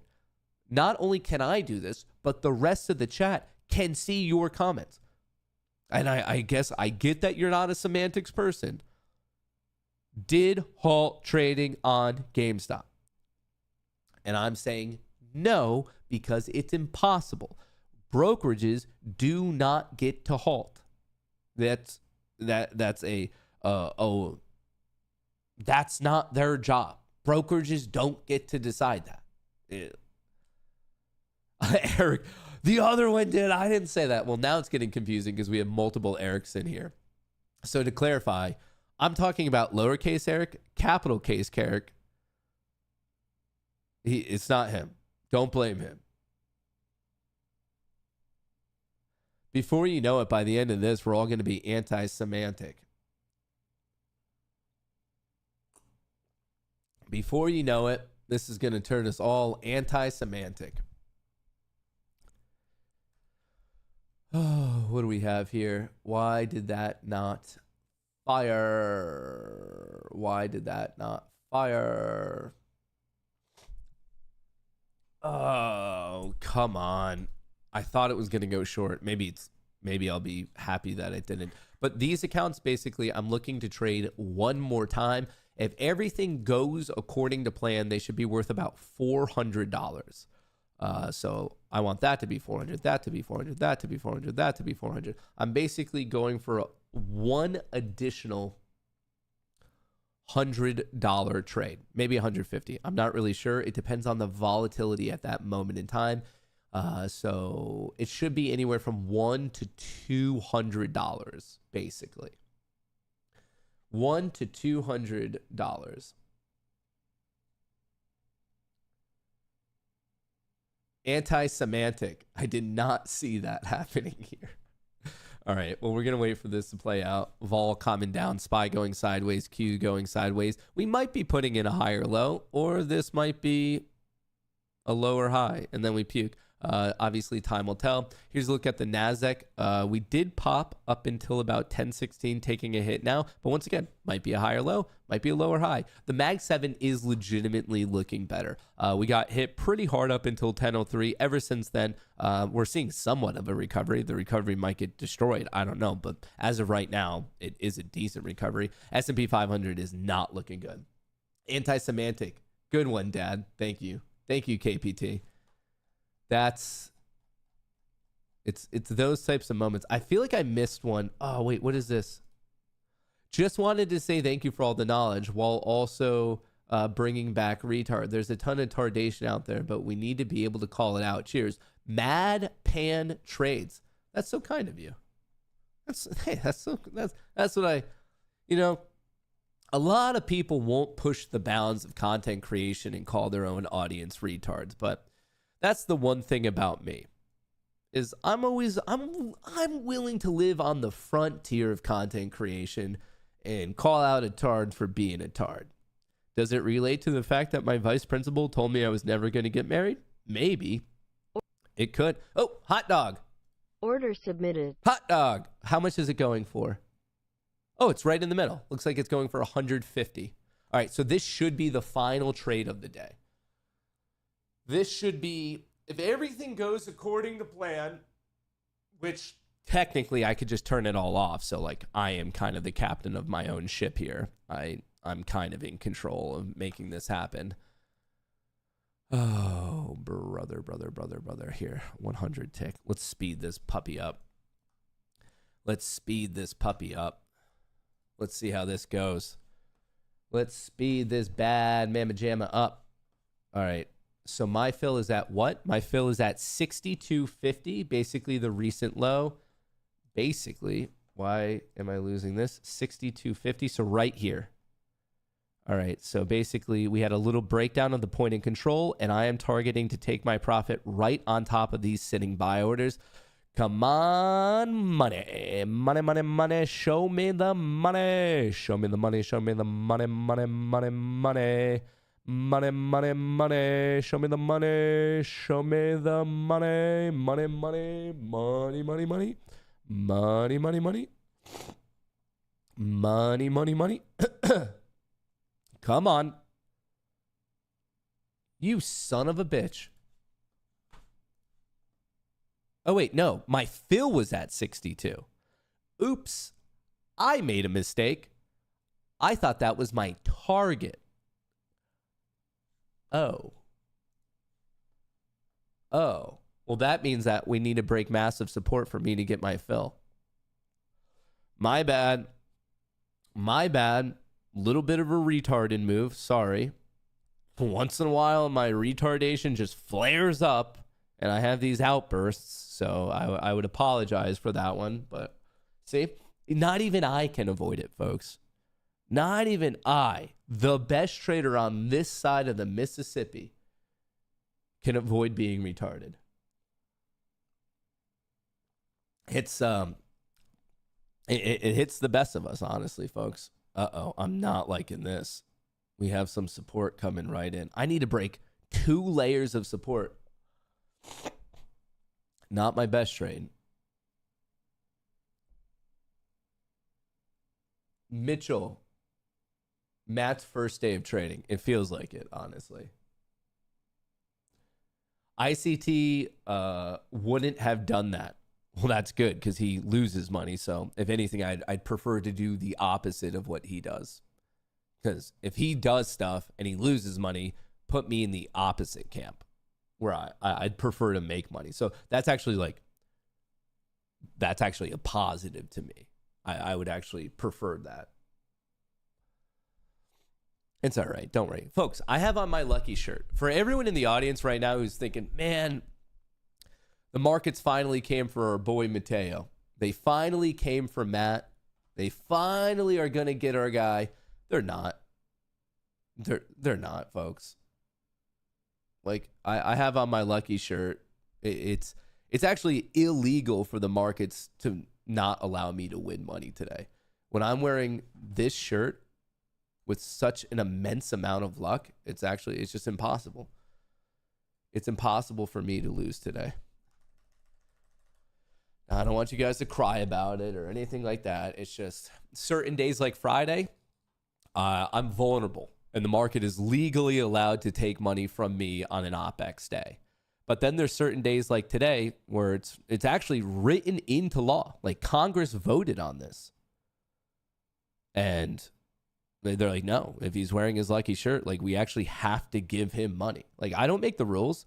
Did I lobby for those laws? Did I pay off all the politicians? Of course I did, but that's just called being a businessman. So it just is what it is. So ICT took Matt, bitch, is what y'all telling me? Alvin,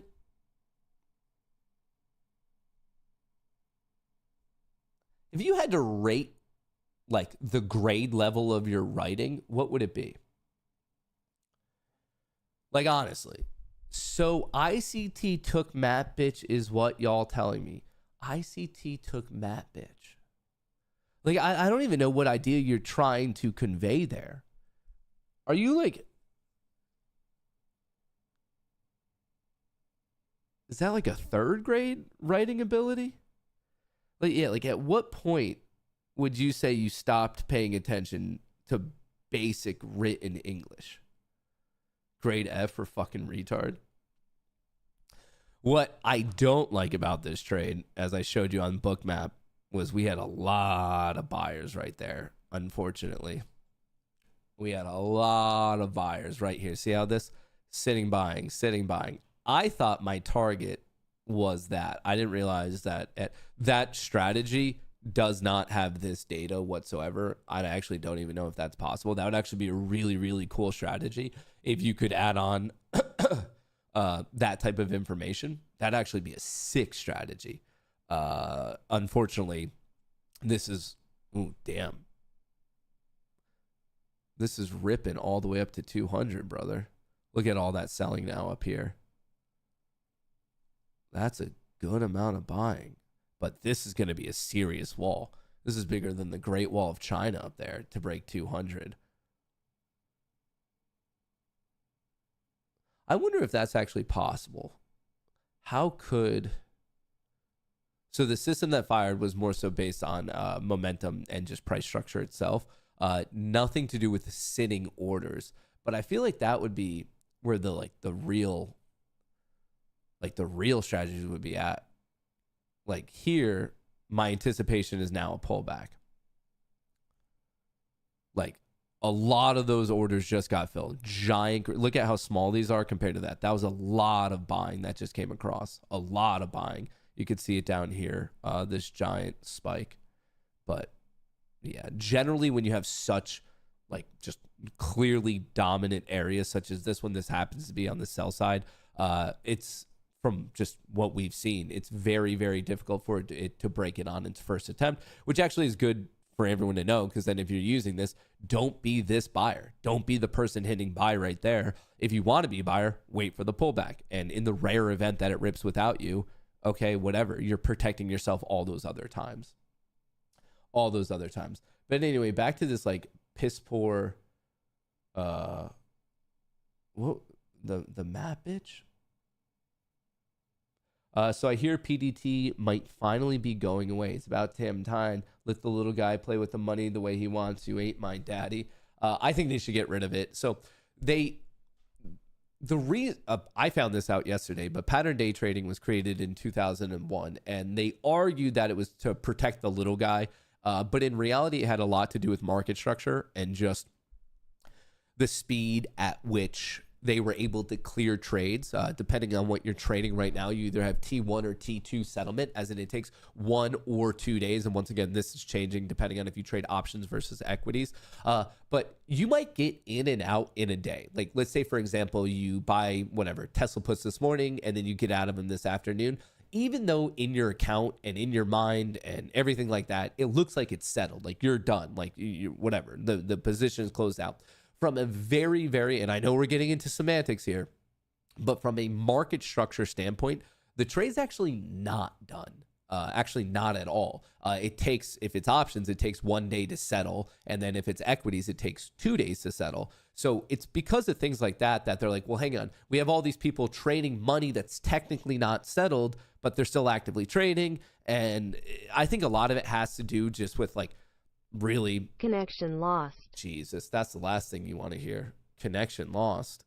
I believe a lot of it has to just directly deal with the fact that the technology surrounding market structure took a while to like get to the point where it is now. And then it is a bit weird, in my opinion, that all these regulators argued it's to protect the little guy. And like what I don't think that they really appreciated the fact that even though these are like capital markets allegedly accessible by anyone at any time, and we could all take advantage of like the Wall Street American dream, the fact that depending on how much money you had to interact with the market differently, I think that was a little weird. I think that was a little suspect. I definitely wasn't the biggest fan of that.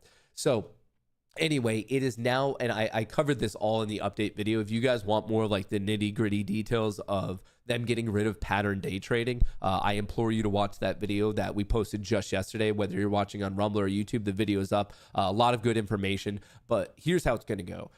The comments period, which allows you as an individual, other regulators, brokerages, and everyone else in between, we just took out another big level of liquidity. It allows people to comment up until October, basically just share your thoughts and give your reasoning.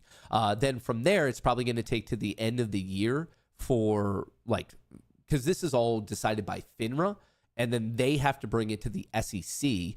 And then even if people are like, okay, cool, we're either going to get rid of it or we're going to somehow alter it in one way or another, it might take up to a full calendar year for it actually to be like truly instituted. So unfortunately, it's just really slow. Our regulators move very, very, very slowly in this world. Very, very, very slowly in this world. And that's unfortunately just like the situation that we're at. It is what it is. Like, so we're going to find out the general public, like, or not even public. We'll hear from the public and regulators by the end of this year, but it might not be until the end of 2026, a year and a half from now, that we actually, as traders, get to see the difference.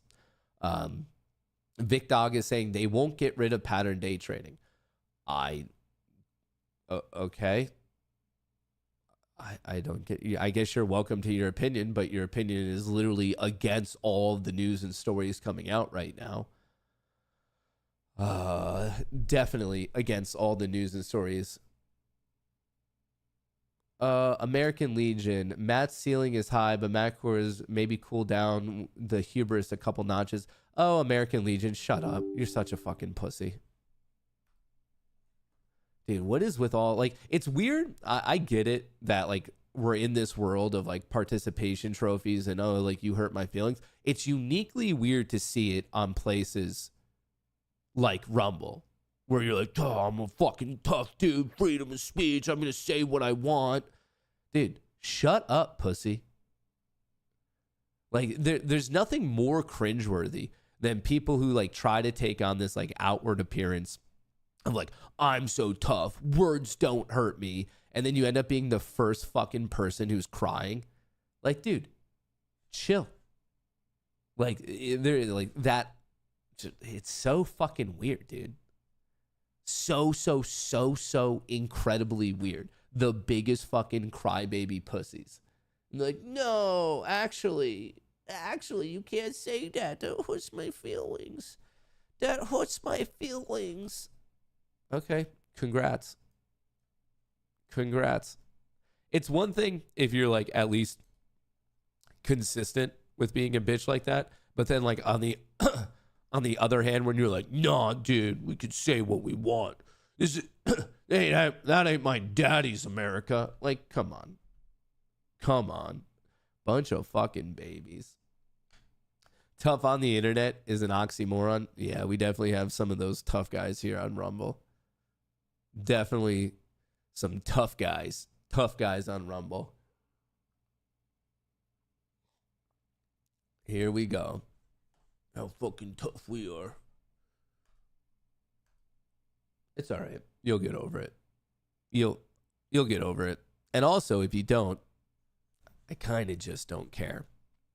So we are obviously trending up ever since 10:04, but I do want to let you know 5-minute, 10-minute, 30-minute EMA are all still bearish. So momentum is still bearish. This wasn't enough of a pump to reverse it. Obviously, if we start to push a little bit more, things might change. But I should also point out that the 4-hour kind of saved itself from disaster here, bouncing right off the 4-hour 50 EMA on ES.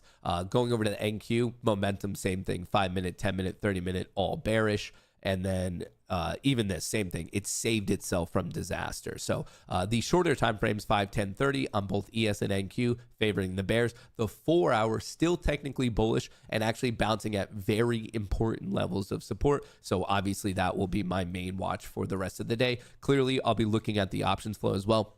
The Mag 7, ever since the turn of the hour, has been holding up the best. I think that's obviously, like, noteworthy to point out. Puke, bounce, higher low, keeps going. So I'd be watching not only for the recent low in price, but also this recent low in Delta. The Nasdaq, not as strong, but still decent. Popped, could be a double top. Paying attention to that. Once again, just that recent low. And then looking at the S&P 500, actually looking uniquely weak.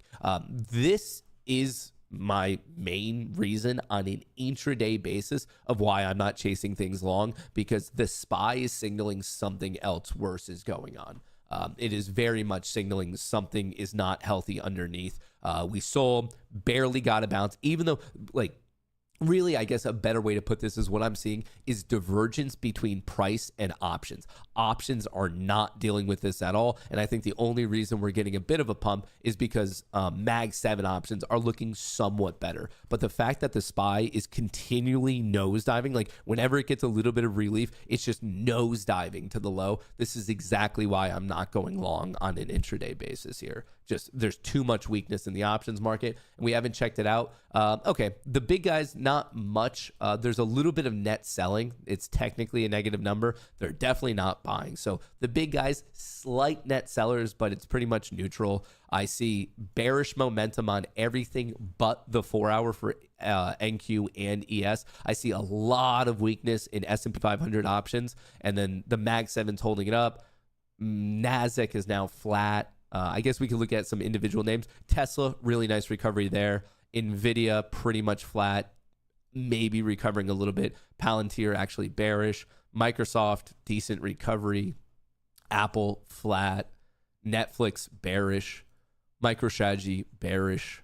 Meta, bearish. Maybe a little bit of a recovery right now.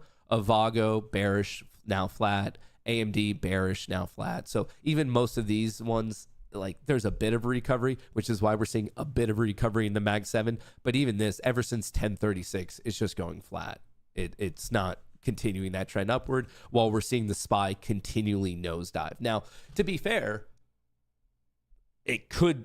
either of these could reverse at one point. I guess I'm more so pointing out the divergence between what we're seeing in the Mag 7 and what we're seeing in the S&P 500. If I had a crystal ball and knew which one was going to win out, obviously I would not be doing this job. I'd be a multi-billionaire, trillionaire trader. What I am telling you is that one of these is going to be wrong. Either the Mag 7 is going to fall, the Delta is going to puke, and everything in the equities market pukes again, or we're going to see a reversal in the SPY. And the fact that we're seeing this divergence and they're not really moving in concert together, if anything, just tells you like, okay, maybe like just chill. Generally, I like to give the edge to wherever momentum is, and the momentum is bearish. But with not that much more of a push, you could see the 5 and the 10 fighting back to maybe be on the bullish side. So it's not like a hard and fast rule, but I generally, when I see the 5, the 10, and the 30, 5, 10, and 30, when I see that they're all bearish, I generally think the one that's going to be more bearish looking is the one that wins out. But of course, you're going to be able to find counter examples to that. I'm speaking more so in generalities. What are we seeing here? Okay, so it took out resistance at 200. It took out resistance at 205. And now it's running into an issue between 230 and 220. So this 10-point region, resistance, they dropped it, it got filled. There's back resistance there. Now there's support at 200, as we've seen before, resistance turning into support. So let's see how this one plays out. But really what I'm seeing, obviously I'm watching the Mag 7. I'm always going to be watching options flow, but really from a technical perspective, I'm watching this upsloping trend line. If it keeps holding it, especially if we can push yesterday's, like the most previous trading sessions low, if we can push 628.34, maybe have a fighting chance. If we can push 562.06, maybe have a fighting chance. But if this does not have enough follow through and we start to crack that trend line, I think we're going to see a sell off to the intraday low. So that would be Matt's market prediction of the day, is in the event that this follow through is not enough, I'd be watching this upsloping trend line, which obviously you guys could draw it however you want. They're all going to be roughly the same. Intraday low to the 1027 low. If that starts to crack, I think that might represent a short opportunity. Your risk would be whatever the most recent high is, and that's going to change depending on when and if it occurs. But then for a sanity check, you would want to make sure also that options are diving in your favor if you're taking that short trade. You'd want to see the Mag 7 Delta drop. You'd want to see the NASDAQ drop, and you'd want to see the SPY continue to show weakness the way it is, or ideally get even worse if you were looking for that. So, remember, your odds of success are going to increase the more things that you are checking. There's no individual indicator or technical setup or options flow that in itself is the end all be all. Generally, your odds, your accuracy, your hit rate are going to improve when you have non-correlated things agreeing on direction. So let's say you have an indicator, a strategy, technicals, and options flow, all kind of indicating like, oh, hey, the bears or the bulls are in control. Yeah, you should probably then play it in that direction. When a 24-hour RuneScape stream, dude, honestly, I would love to do that. I would absolutely love to do that. Would love to, would love to, would love to. All right. This is now kind of it. We're not that far out. We're 15 minutes out from the 11 a.m. hour. We saw a pretty hard puke to the start of the 10 a.m. hour. We're seeing a lethargic recovery for the past 45 minutes. Pretty lethargic. And the reason I'm saying that is look at right here. I'm showing you the options in real time. They're not looking good. Nasdaq is flat. The thing that's looking somewhat exciting is the Mag 7. That is a nice higher low, higher high. So that might be a market structure shift. We go from a bear trend to a bull trend, but we're not seeing agreement across the board. We actually didn't even hit this gamma node at 6260. Oh, okay, so sorry. I've been looking at the SPY. We're now at a massive level, 6,300. That might be the reject. I don't know if it's going to get rejected or actually break out. All I can tell you is 6,300, the way 6,285 was a massive open interest level that I called out to all of you before the market opened. 6,300 is now that. If this rejects and pukes all the way back down, no one in here should be surprised. No one should be surprised. That is just, it's a huge technical level. It's a huge psychological level. We're not seeing excitement to break through. I would say, okay, yeah, maybe we have the shot of breaking through if we see 0 DTE calls or really any form of calls picking up. But calls are not picking up, folks. It was picking up from 1026 to 1036. So there was 10 minutes of, potential. And that's actually what brought us up to this first test right here, 29 to 37. So it was a little bit offset from the plays that we saw here from 26 up to 37. But since then, 0 DT calls are getting sold. And then to make matters a bit worse, 0 DT puts are being purchased. So obviously this trend can change at any moment. I'm literally just commenting on the fact that we're almost at another low delta reading of the day. And seemingly the only thing keeping this up is the fact that the Mag 7 delta is holding pretty steady. But if that breaks, look for a fall. If the SPY reverses, okay, maybe we have a fighting chance. But that we are at a very important level that people are going to be reacting to. And we're actually already seeing it. The second we touched it at 1037, we hit it, wrong. That's literally people buying. Here's what happened. I can tell you exactly what happened. Here's the S&P 500. So starting at 1026, 1027, right here, 1026, 1027, right here, they saw maybe a slight higher low, and they said, cool, I'll play it in the short time frame, and let's just target the next level. Ran it all the way up, self-fulfilling prophecy, call buying, call buying, call buying, call buying, and then right here, 1037, 1037, we perfectly hit it. They hit their target. They took their profit. I know they took their profit because look at this call selling. Literally, it was just a short-term trade. This pop that we're seeing right here was just short-term 0 DTE traders buying right here, selling right there. They targeted that level. They started to take their profits. Not enough people kept buying. And now, like, this self-fulfilling prophecy is flipping the exact opposite way. That's exactly 100% what happened. And now we are potentially getting this technical breakdown right here. Right here. How's the options flow looking at? Mag 7 starting to turn. Nasdaq starting to turn slightly. And even the SPY is chilling right at its low.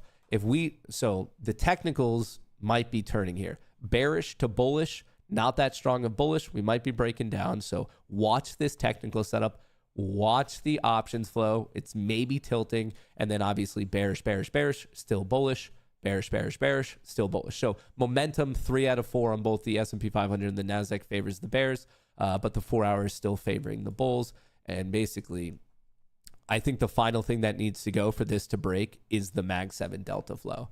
Everything else is kind of looking a little bit weak. Looking a little bit weak. So if you're playing this rejection off 6,300, obviously the natural level is 6,285, somewhere down here, plus or minus a couple points, but this would be your target. And ideally you got in with minimal risk, whether it was the breakdown at 38, the breakdown at 44, the breakdown at 46. You have well-defined risk. You have a well-defined target. The reward is more than the risk, and you're playing with options flow. And you are playing with shorter term momentum. Is it a guarantee? No, but it's those types of setups that if you do it time and time again, you're most likely going to be pretty freaking good. All right. And I'm setting up a reversal alert just in case that happens. And then also let's set up a breakdown alert just in case that happens. All right, so the bar that really got us going was basically this 1030 bar. So that's why I have that breakdown alert on the SPY and the Qs. And then a reversal would be a continuation of this higher highs and the higher lows. So I'm watching 628 and 627 on the SPY, and I'm watching 561.50 and then 560 on the Qs. Pretty much that simple. We don't need to overcomplicate it. We don't need to do anything too fancy. Apple is actually giving up right now. Coin, nothing. Nvidia, flat. Avago. Palantir, decent bounce. Meta's flat. Tesla had the best bounce. Microsoft actually also just got hit. Netflix is not looking good. ASML. Apple might start to drag things down here. Time will tell, folks, but I'm telling you, do not overcomplicate it. Do not overcomplicate it. Let's see if this is the breakdown. Maybe they're waiting for the turn of the hour. Maybe, oh maybe, oh maybe. Vol, what's Vol doing? Vol did spike, gave quite a bit of it back. Oh, here's the daily. We took out that low. 85. 85 to 60 is probably a pretty easy play. If we snap 85, playing into 60, yeah, I like that. We're going to see. Will this break? What's everyone's... I mean... At this point, whether we break or bust, it's roughly 50-50. Of course, the odds are a little bit skewed when you pay attention to momentum, when you pay attention to options flow. But for the most part, whether you bounce or you break, it's pretty much 50-50. So the fact that we're flipping a coin, we're betting on red or black in the casino, what's everyone's bet? Do we break this trend line and vomit to the intraday low, or do we bounce and push above yesterday's low? What is everyone's best bet right now? Retest intraday low or retest yesterday's low? What is everyone's best bet? Today's low or yesterday's low? Those are your two votes. Do we bounce and touch yesterday's low, or do we break down and touch today's low? Yesterday's low or today's low? What is everyone's bet? What is it? What is it? What is it? Bust. 585. Whoa, you're calling for 585 on the Qs. Vomit. I think we're going down, baby. Playing SPX put. He is back from weeks. Small streams, late night. What? I stopped checking in there. It was always driving about mental issues. Today's low. Depends on what Tesla does. Low yesterday. I like Matt, Turtles, and 625 puts. Okay, that's $2.50. Tomorrow's low. You think we're heading for tomorrow's low right now? I like that. That's a unique bet. I like that. That's a bet we can maybe get behind.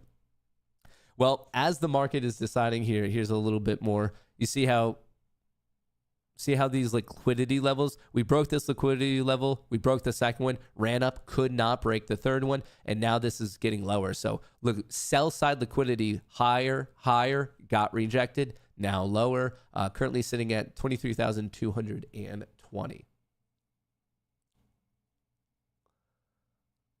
Where is it going to go? Where is it going to go? Going down faster than my wife after 2 margaritas. Wow.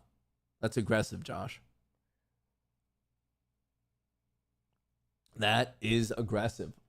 All right, so obviously sell side liquidity up here at 23,220. What's surprising me right now is we're not seeing much buy side at 200. Generally, when you see these nice psychological levels, these nice $100 levels, 23,200, most of the time it's associated with a lot of willing buyers, and that is not there right now.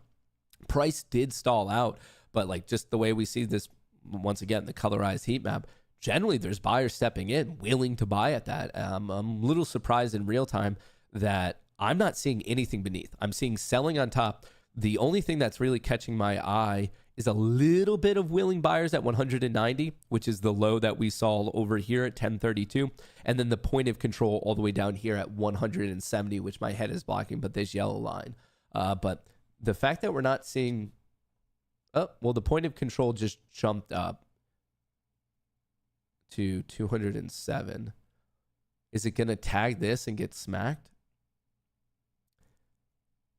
Lots of selling coming in at 18, 19, 20 right here. All right, we're filling some of this sell side. So these guys are getting their fill, partially got their fill. It's still there. Oh, just got taken out. Well, moved. Someone just moved it up a little bit. They moved it up by like 2 or 3 points. You saw it. That was crazy, actually, to see in real time. They got a bit of a fill, and then a lot of those orders moved up by like 2 points. That was it. And then they just officially got a fill.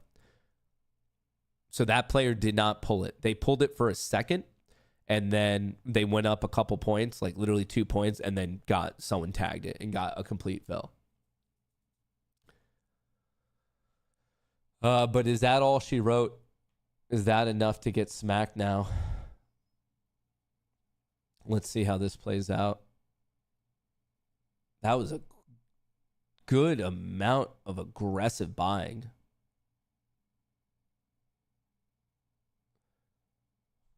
But is this that double top that is just going to get smacked now?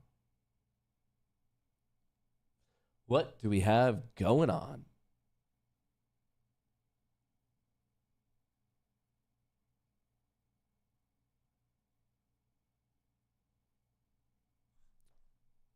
What happened with options flow on that? Okay, potentially a fake out breakdown, potentially a fake out breakdown.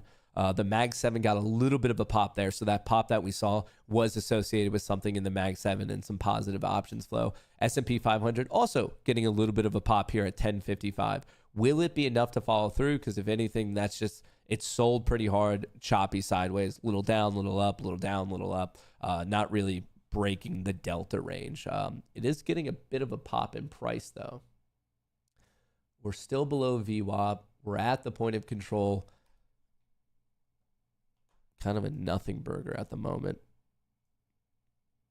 As of now, no change of trend. As of this moment, we were bearish up until about 10:03, and then it switched bullish. As of right now, on an intraday basis, we are still successfully holding that. We had a test here of like what's going to happen, but the bulls won that test right here at 1050, 1055. And we are, as of this moment, from a price structure standpoint, higher highs, higher lows. That is by definition bullish.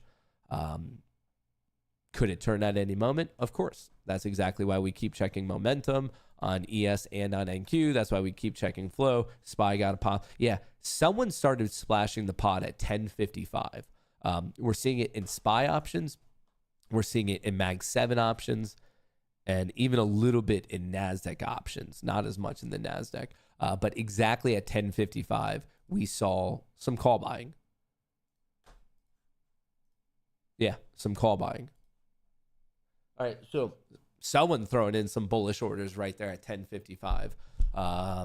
Will that spark enough interest for everyone else to play the game?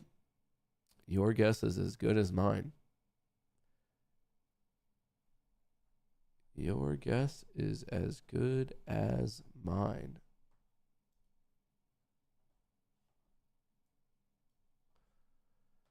We'll see. You could say bullish, neutral, leaning bullish. It is bullish, but we're now neutral. It was bullish to get here.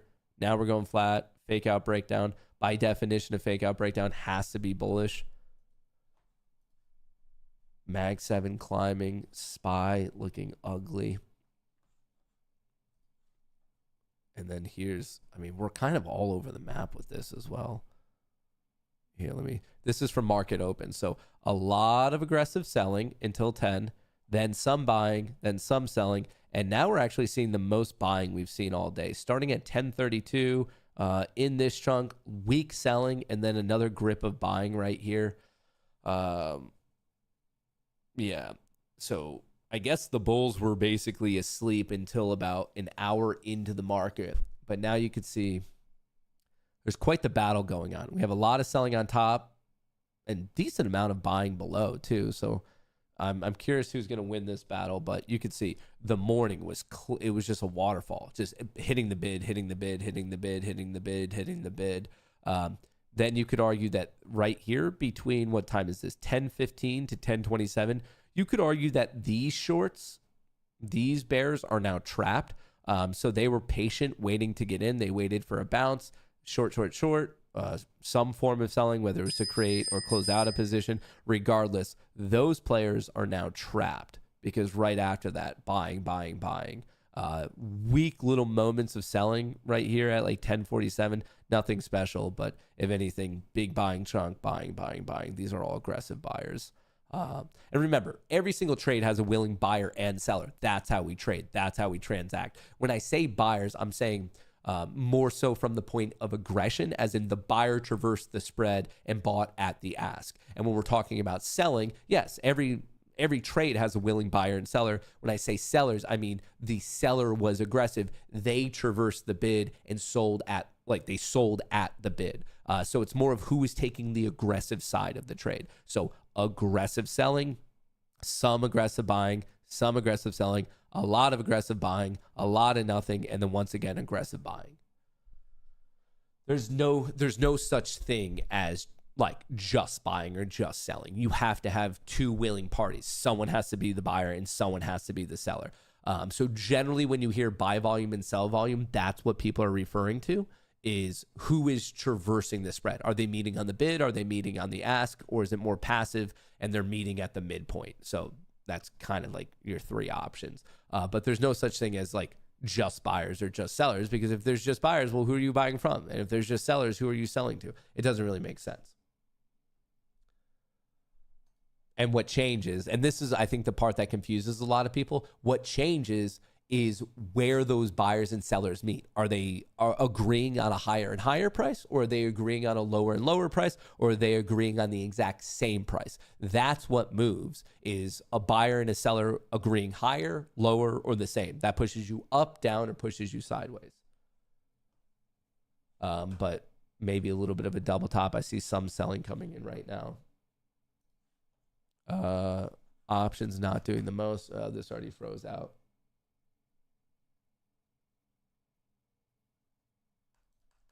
My Chrome is just frozen.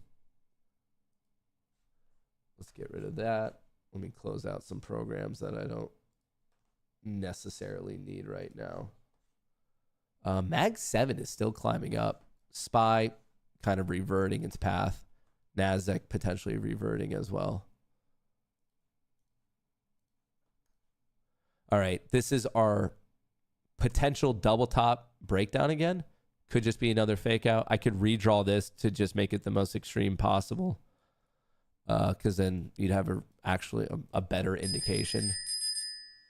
All right, well, that's a fake. Well, technically it did break, so we might be double topping. It might be another fake out breakout. I'll tell you better at the end of the day of what is what. But to be able to, like, if you're sitting there trying to predict this, don't. You're wasting your time. If you're trying to predict a bounce, if you're trying to predict a breakdown, don't.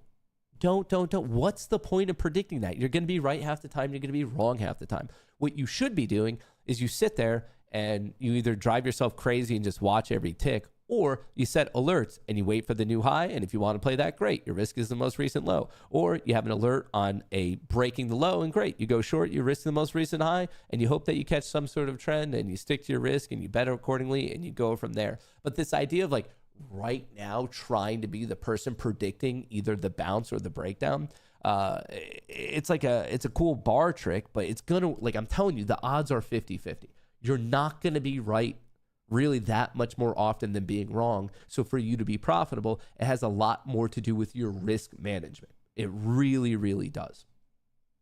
And as I was saying before, I do believe that breakouts and breakdowns, there's a slight edge. I'm not saying all of a sudden your odds go from like 50 to 80, but if we were even talking like a sub 10% edge of maybe like 50 to 55 or something like that, that's when we start to like throw in this other information of like, okay, the momentum's bearish, the momentum's bearish, the momentum's bearish, bearish. So I look at momentum. I think that gives it a slight edge. And I obviously have some studies that suggest it improves the bet a little bit. Is it the end all be all? No. And that's, you can improve your edge a little bit more by looking at the flow. And that's where this today gets confusing, because even though momentum on the NASDAQ, bearish, look at the Mag 7. It's actually now bullish. It's almost made a full recovery for this Friday. So that's something worthwhile. But then to throw a wrench into this situation, the SPY hasn't recovered. So like today there's moving parts.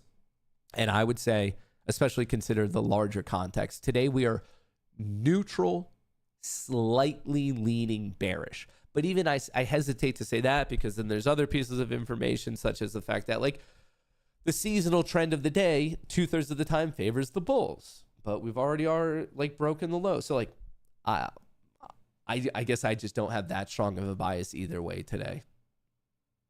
If we snap this trend line and hold below it, I'm looking to revisit the intraday low.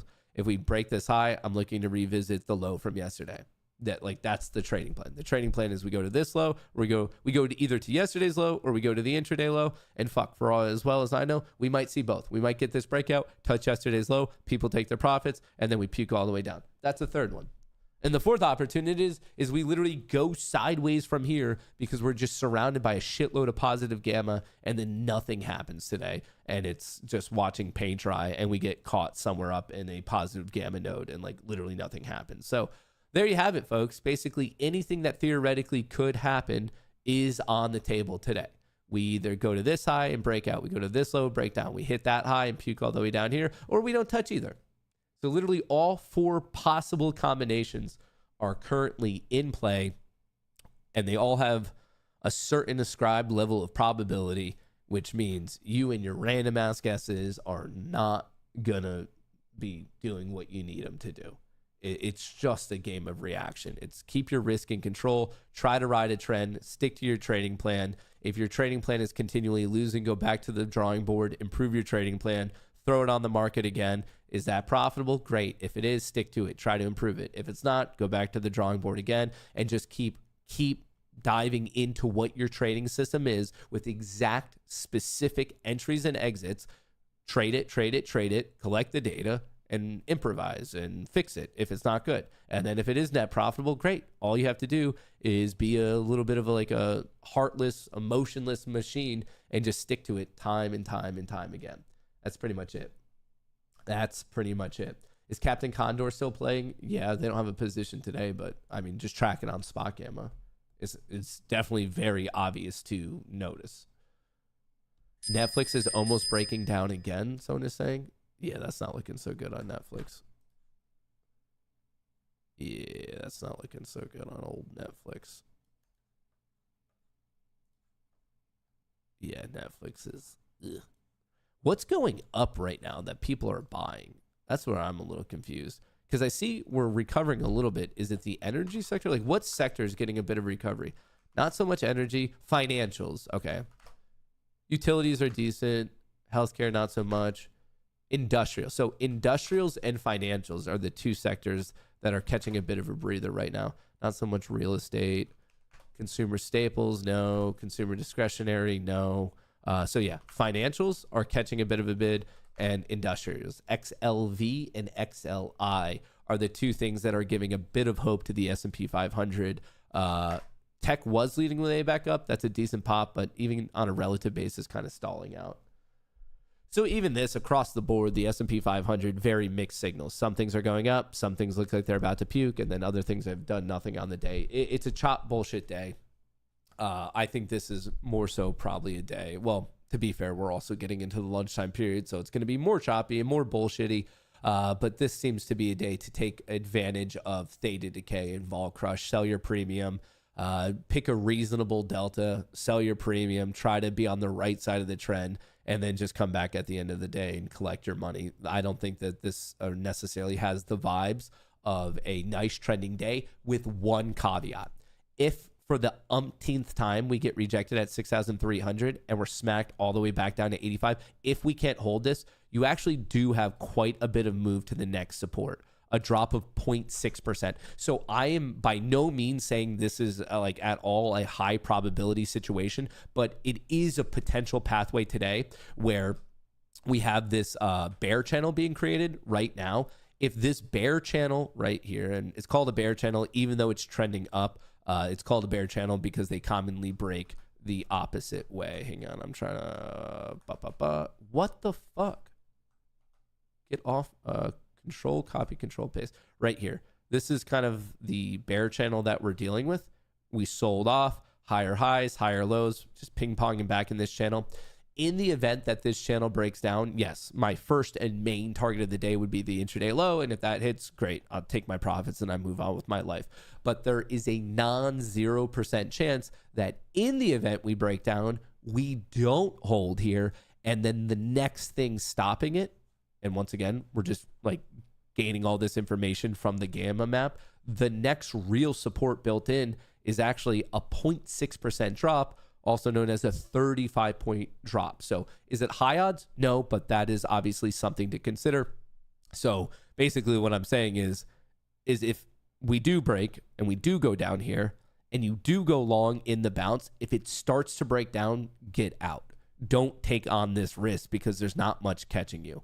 And then if you are short on a breakdown, maybe you want to leave on a runner, maybe you like collect most of your profits here. And if you get lucky and it does break, well, okay, cool. That your runner did exactly what runners are supposed to do.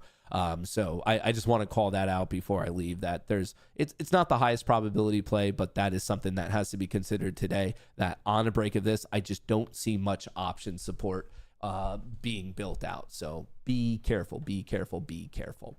All right, folks, that's pretty much what I have for you. If you want to trade with someone else's money, check out Take Profit Trader, code Goonie, 40% off, no activation fee. Check out Apex Trader, 80% off. Once again, code Goonie, 80% off the eval, or this is 40% off the eval, no activation fee. If you run the math, they're roughly both the same. Pinned to the top of chat, in the description of the video. And hey, I like it. It does minimize your risk. Your risk is whatever you put on your credit card bill. You're not risking your own account. So check it out. If you want to know how to quickly pass these tests, check out the video in the description of the video, the link to that video in the description of the stream, and also a better explanation of what sim to funded is and some strategies for it. So a lot of great information to make your sim to funded trading journey a little bit easier and to avoid some of the pitfalls that your boy fell into. Like I said, in the description of the video, you can find those videos to help you out. But generically across the board, whether it's Take Profit Trader, Apex, Tradeify, the code Goonie is most likely going to get you some sort of discount. So don't forget to use GOONIE. Before I let you go, a final look. The Mag 7 did pop up until 1108, a little bit of a turn right there. Same thing with the SPY. It popped from 11 to 1108, a little bit of a turn, but overall range bound. The momentum almost pushed bullish on the 5-minute there. It ran all the way back up to this EMA, a little bit of a smack, all the way back up to the EMA.